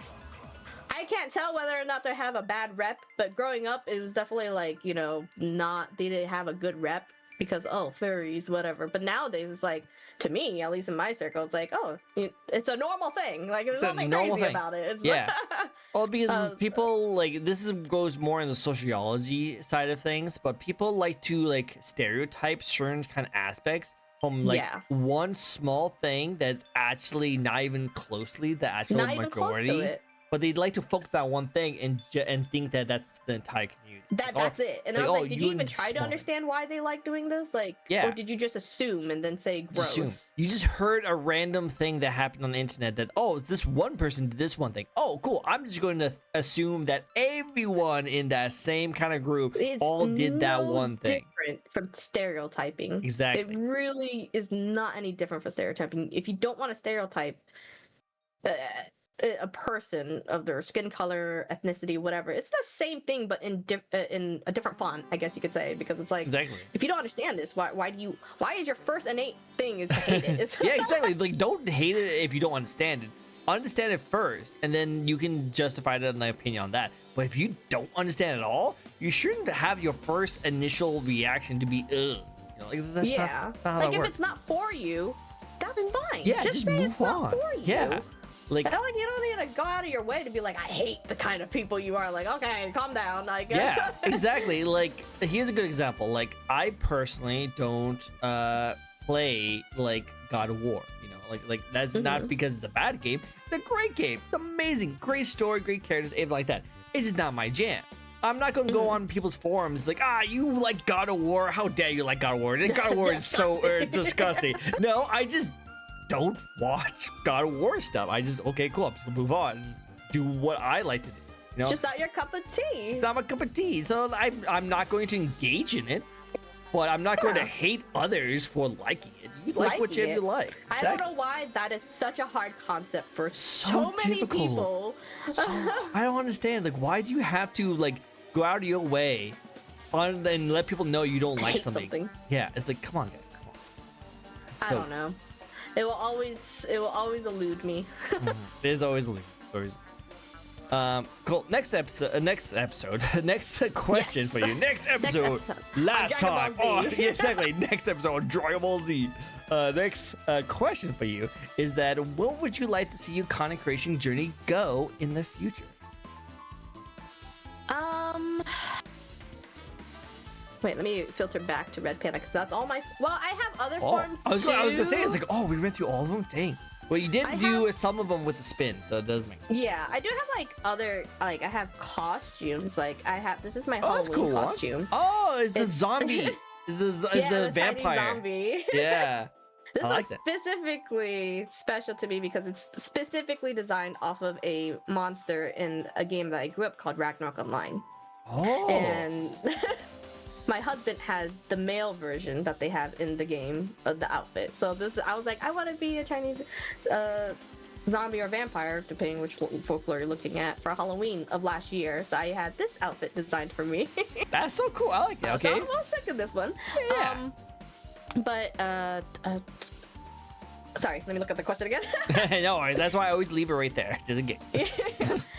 For me, honestly, mine's just, I guess, more about longevity, because as I said before, my reason for content creation is more of a time capsule for myself. I like recording the memories I have of these games, especially core moments of silly things happening or things that made me laugh a lot, so I could go back and look at it and be like, oh my god, this was so silly. Like, I love having my whole YouTube channel and having all of these memories for myself. Would I like to see, it would be cool, but it's more of a perk if I could see my content creation going to a point of like monetization that I could like support getting more editors, or even one day it'd be cool to, like, if I want to like actually pay my mods kind of level, like things that I could do to give back more to my community would be more of my goal. Like, I want to do more things that I like. A lot of big dream projects of mine is like, I love building PCs. I've actually, funny enough, Darktales, who's in here earlier in your chat, he bought the pieces. I actually built his computer and I shipped it to him. Lovely. That's so nice. He probably really loved that. That's so cool. And I think he's still using it to this day right now. That's 4 years ago, so he's probably due for an upgrade eventually. But I don't know about these PC prices lately, but parts at least. It's been getting crazy. But one of my biggest dream is designing my own whole PC with like my VTuber on it, like the cars or the designs. You see really cool designs of VTubers on computer, and doing a giveaway for my community for it. Like I would like to build like a decent gaming computer with all of my logos and stuff, and giving that away. Like that's where I want my content creation to go, is eventually just giving back and cultivating my community and just having a cool place to just hang out and vibe and meet people of similar interests and just have a good time for however long I want to continue doing this. I don't even know how long I want to be doing this myself. I guess I'm still in that, when I think about it, and I've told someone this a couple times, some people think about like, you know, the grind sometimes get to you and you're just like, is it even like, you know, sometimes, and this is totally normal for VTubers, and I think there isn't like, I know a lot of people advocate it a lot, like, oh, don't look at numbers, it's mentally draining. And yes, it is mentally draining. You should definitely check yourself of how often you're caring too much about viewership. But I understand for people who want to grow, that is important. It's an important thing for growth to know and analyze your content creation on all your platforms and stuff like that. So do I want to grow to, you know, do I want to be bigger? Yeah, eventually. But mostly because I want people to see my content to be relatable. I want them to be able to relate to me and find a space that is just someone to hang out with and with other people of interest too, not just me. Like I would want my communities to interact with each other and find other cool players to hang out with, or artists or whatever. So that's where I want my content creation journey to like be in the future, is just somewhere for me to hang out, play games with friends and my community, make memories, and give back to my community when I can. Nice. I like that. Very honorable goal. I think that's nice and respectful. That's really cool, and I think that's a really good thing to shoot for. You know, just want to continue to do what you like to do, keep enjoying yourselves, and have people still continue to enjoy your work. Hi Mochi Mew, thank you so much for the follow. I appreciate it. Hope you enjoy your stay here at the show. But yeah, I think that's actually really admirable. I think that's really good. Are you ready for the last question of the night? Yeah. Cool. Last question. I love asking this question. Hi. This is one of my favorite questions to ask. I ask this question to everyone. And you did a great job throughout the entire show, giving us amazing amounts of advice. So let's either go back and review some of the amazing advice you already give, or go into more details of something new. But any advice you'd like to share to inspiring VTubers, to fans watching you today? Okay, I definitely could give a lot of these. You definitely can. I actually have a section of my Discord for people, because I've again been asked a couple of times like how they get into VTubing, and I have a whole channel of like sources I use. Like, this is what I use. This is where, you know, this is where you could get free assets. This is where anything to help anyone to get started, because it's a lot. It could be a lot to research, and it could be a lot of, there are a ton of resources out there, but finding them can sometimes be a chore. So I understand that for people. I think one of my biggest advice, which again, I wish I got this video, I need to go back and edit this video more.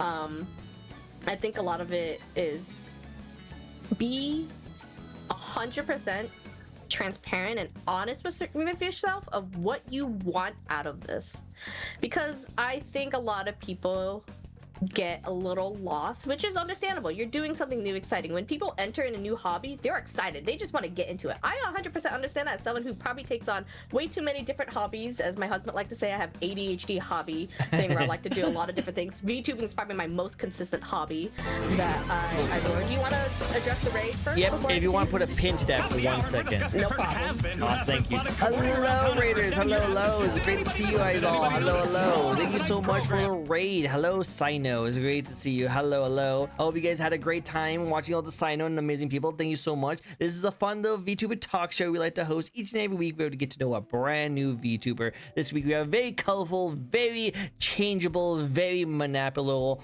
of a content creator. How about you introduce yourself to all the amazing, awesome raiders who just came in to see us? Hi Raiders, I'm May-chan. I'm a variety cyborg VTuber. I like to play a whole bunch of different games and yap your ears off and just chill and have fun and make memories. It's so great. It's so great. She's so lovely. Go definitely go check her out if you guys have a second. Definitely go see her out. If you guys have not come to one of my shows before, this is a fun little talk show. We're asking 10 questions to a lovely guest here. We're getting to the last question, which you guys want to take out your pen and paper on, because we're going to be knowing more advice on what it is like to be a VTuber and things to go into VTubing. If you guys have the rain run, I totally understand. Go get some drinks, go get some snacks, get some rest. If you guys do decide to stick around, I hope you enjoy your show. It'd be great. Thank you, Sino. I'm gonna give you a nice little shout Self-care out. after stream is very important, so Very totally important. understandable. 100%. If you guys have the rain run, I totally understand. Well, let me give you a nice little shout out. Thank you so much for introducing me to your lovely community, and I hope you had a great time with your last stream. It was really good. Thank you so much. Cool. And then finish. Would you like to say? So this advice would go for anyone, really, not just VTubers. So I think it heads across the board for anyone. But I know a lot of people get lost in the sauce when they're getting into a hobby. But I absolutely believe people need to be honest of what they want from VTubing. Do they want to just do what, like, similar to me, where you just want to create content and you just want to have fun and you want to make memories and you want to like record all the good times you're having with either your community or your friends? Or are you coming into the platform, the industry, because you want to generally grow as a content creator? You want to eventually make it your career, and you want to get it, you know, you want to be monetized, and you know, all of that stuff. That, which is either one of these, are totally fine. It's totally understandable. I know a lot of people in the community tend to say like, oh, if you're in it for the money, you're not going to get far. And yes, to an extent, if that's all you're thinking about, you're going to be disappointed. And that's what I mean, be 100% honest with yourself what you want for this. Because when you do decide what your goal is out of this whole hobby, I think it mentally sets you up of what your journey is going to be like. So I've run into many people who have said they just want to do it because they think they can make quick money. They think they could be the Markiplier, and I was like, you guys have seen Markiplier, and then you assume you could be the next Markiplier? It's insane to me. He's been doing this for a while. Yeah, I was like, you do realize that these people have been streaming and content creation for a long time before they even got popular. You know that, right? And they don't quite realize that. Or they see people who have 1,000 viewership. People are like, oh, they're just streaming games. I could do that. And it's like, unless you're like extremely entertaining and one of your videos just happened to go viral, or you're an esport pro player, you're not going to get that viewership overnight unless you bought views. Yeah. Don't do that. And I say that, and I cannot stress enough how much of a difference that could affect your mental journey when you go into content creation, or if you're going to become a VTuber, because you either set yourself up for failure by expecting these high rewards for when you do these hobbies, or you set yourself up for longevity and success when you're mentally prepared for it. So a lot of people like don't understand like how people could talk to the void when streaming, when you have zero viewership. That itself is mentally taxing. You realize no one's watching you. Why would anyone? Then your brain goes into high gear. Why is anyone? Who's gonna watch me? I have zero viewership. No one's watching me. All that screws with your head. You're going to, those are going to be your longest and hardest times, especially if you don't have friends who may help support you with those viewership. Like, some people have had friends help them with the viewership by having them simply lurk in their channels. Some people might not have those. And so when that happens, you sit there at zero viewership for God knows how long, and that takes a mental toll on you. And so you got to realize what you're doing differently. Do you need to post more on other platforms? Do you need to get more viewership in other ways? Like, you really got to put in the work. And so if that is your goal, you really need to put in the work to get those viewership. It is, and I think people tend to forget how that spirals very quickly, because and this is what I mean, where I think you have to be honest with yourself. Because when you go in here, you could say outwardly, yeah, I'm just doing this for fun, but deep down, you might not be being honest with yourself what you really wanted from this hobby. And that could quickly switch up on you when you start doing it for fun, and then suddenly you catch yourself worried, why am I not getting views? And it's like, and then you sit there like, why am I worried about views? Was this something that I was initially going to be concerned with when I started this as a hobby for fun? And I will say, because it happened to me, and I've seen it happen to many mutuals, where they said they get into this for the fun, then they realize that they do like, you know, seeing the numbers go up. Numbers go up, brain goes burr. Totally normal, Totally.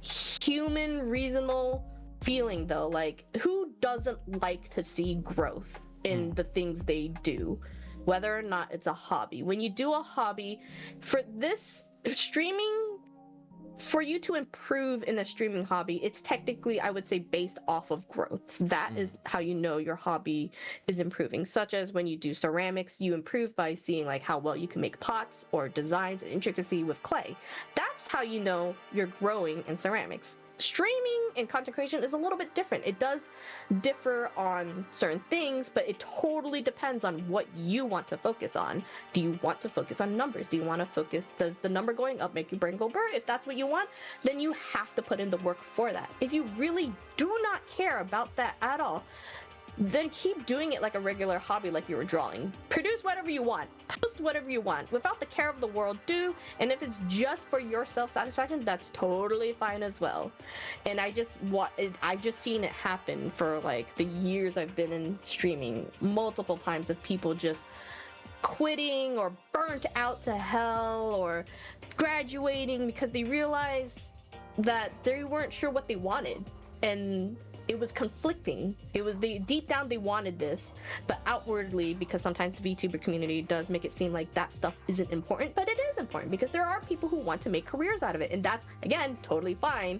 I cannot stress enough. If you want to make a career out of streaming, that is fine. I don't think people should, for some reason, over the past few years, people make it like it's inherently bad to want that. But it's like any other thing though. Like, if you wanted to make ceramics into a career and open your own pottery, you're allowed to do that.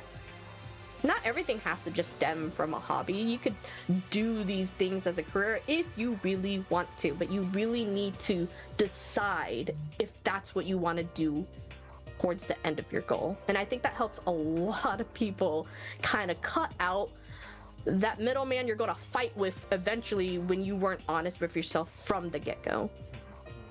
Agreed. That's actually really like apparent that you don't really realize until you actually get into it for a while. And I definitely feel that immensely. It's like, I, as a lot of people, got into this as a hobby, you know, and that's kind of how you should start your content creation, as a hobby.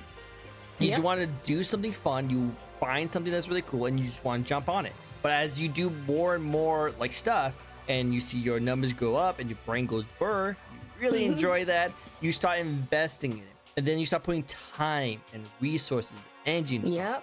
And you expect that your numbers grow based off how much you put into it. But that's not always the case. And so you feel really like distraught, you feel like self-doubt and stuff like that. But you need to realize that just because you go and put a lot of work into something does not mean that it's always going to equal to the amount of success that you think it's going to. 100%. I think a lot of people think that in this one, it's not the same with a job. Well, even sometimes at jobs, but I digress on that topic. But just because you put a lot of hard work into something, let's say I video edited this one video and it took me hours to it, and you think it's a great edit, does not mean your reward would yield the same effort you put out. And a lot of people do not understand that, and it screws with them a lot. Go ahead. One second. One second. You know, I got you. Put that a pin to that really quick. Hello, Raiders. Hello, the Cat Raid. The cat's in the box, Raiders. Good to see you, Cat Raid. Good to see you. Hello. I haven't seen you, right? Another really great animator artist is Cat. She's amazing content creator. Really great. I've been following her forever too. Hello, Raiders. It's great to see you. This is a fun little VTuber talk show we like to host each and every week, where we get to know a brand new VTuber. This week we have a very shapeable, handleable, changeable VTuber over here who's super sweet, super nice, and is getting into some really amazing tips of tricks and advice for all your content creators over there. So if you want to go check her out, definitely go check her out. She definitely deserves it. If you guys have the rain run, I totally understand. Get some drinks, get some snacks, get some rest. If you guys do decide to stick around, we really appreciate it. Kat, how you doing? How you doing? What have you been playing? What have you been drawing? I need to be checking out your streams more often, because you are just a talented little cat, and I would love to check out more of your stuff. So thank you so much for introducing me to your lovely community. Hello, Action Productions. Good to see you. I hope you guys have a great time here. I hope you guys enjoy yourself. How about you introduce yourself to the very few people who might not know who you are? Hello, welcome. Thank you for rating Tricko. He's been a lovely host. I'm May-chan. I'm a variety Cyber VTuber. I like to play a variety of different games, ranging from horror, friend slop, single-player games, multiplayer games, and I just like to chill and have fun in my streams. So nice, so nice. Also, I love your emotes. They're really cute. They're so adorable. Lately, she's so cool. I always like her. I like more of her stuff. Whenever I see her, I'm like, oh, I love it. It's so cool.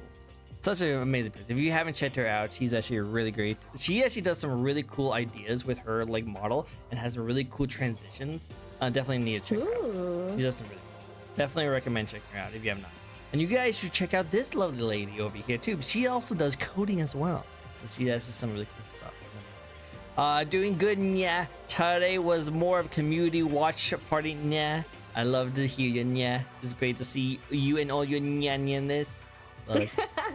But yeah, I changed to my cat form just for her, so that's I can for communicate. Her. There you go. You guys can communicate each other. You just need to make sure you have nya at the end of everything. Just as long as you have nya at the end of everything, it's perfect. But yeah, been so busy, a lot of things lately, nya. Well, it's great to see you, nya, and I hope you enjoy your rest of your day, nya. Go get some rest. Get some naps. Get some naps. Okay, get some rest. You deserve it. You work a lot. I appreciate you coming back. Taking the pin out, want to finish what you have to say as we wrap things up a little bit? Trying to see. I did have a thought for a second, but I might have lost it for a moment after learning. I told you to pin it. Pin it. I'm sorry. My brain was I get so all over the place when I was thinking. I was like, there was something I wanted to mention, but I forgot what it was with it. Oh, there's the heart that came out of nowhere. I don't know where these are things coming from in Wardo. They're just there. They're just there, just popping up. It's like, hey, just by the way, you know. All right, we still exist over here. I think I was like addendum to my advice with the whole being honest with yourself. I'm trying to form the words here because I'm trying to remember what I chose. What was it again? Trying to think. Gotta rate it and look, nya. Need some editing videos ASAP and LOL, nya. Deadlines in the few hours, nya. Well, get done those deadlines, yeah, but don't forget to take your rest. That video editing. Godspeed videos. I love it. Thank you so much for coming by. It's great to see you, nya. Always love seeing. Love the support. I think where we last left off is like, yeah, just because you put in the hard work does not mean the reward you'll get back will be the same amount. And it's not guaranteed. It's not guaranteed. It's definitely not guaranteed. And if not, you should it'd be better for you to expect not even getting anything. Because that's more likely what's going to happen, especially when you're a new creator. Some algorithms might give you some leniency because you're new, but then it quickly changes. So that's something you just want to keep, mentally in the back of your mind. Like, hey, this is, I wouldn't expect anything high and granular immediately when you're doing any of these productions of yours that you create or produce on these platforms, because you never know what, like, it literally can be a hit or miss. I'm not saying that it's not possible, because we've all seen when videos hit viral levels, like your video might just hit that algorithm just right and people are interacting. So it can happen, but that's why they say the best way for you to grow is to just keep putting yourself out there. And also, again, consistency, super important. Yeah, that's like the number one thing you can tell to any content creation is consistency. Have to be consistent. I will say that I haven't been the most consistent over like my 6 years of streaming, 7 years of streaming. I think it's finally just last year where I'm actually consistent with a schedule that I like. And that's another thing. Make it a schedule you'll like if you're going to do a schedule. I know some people like to stream whenever they want, which is fine. It could work. But I do think that the audience like consistency. They like knowing when you're going to go live so that they could visit you on certain times. It's easier for your audience to reach you when they know where you're gonna be or when you're gonna be live. So consistency is super important. I definitely feel like I've seen better growth when I am being consistent, but again, understandable though. You need mental breaks. Even big streamers are scared to take vacation because they know that their viewership might leave them.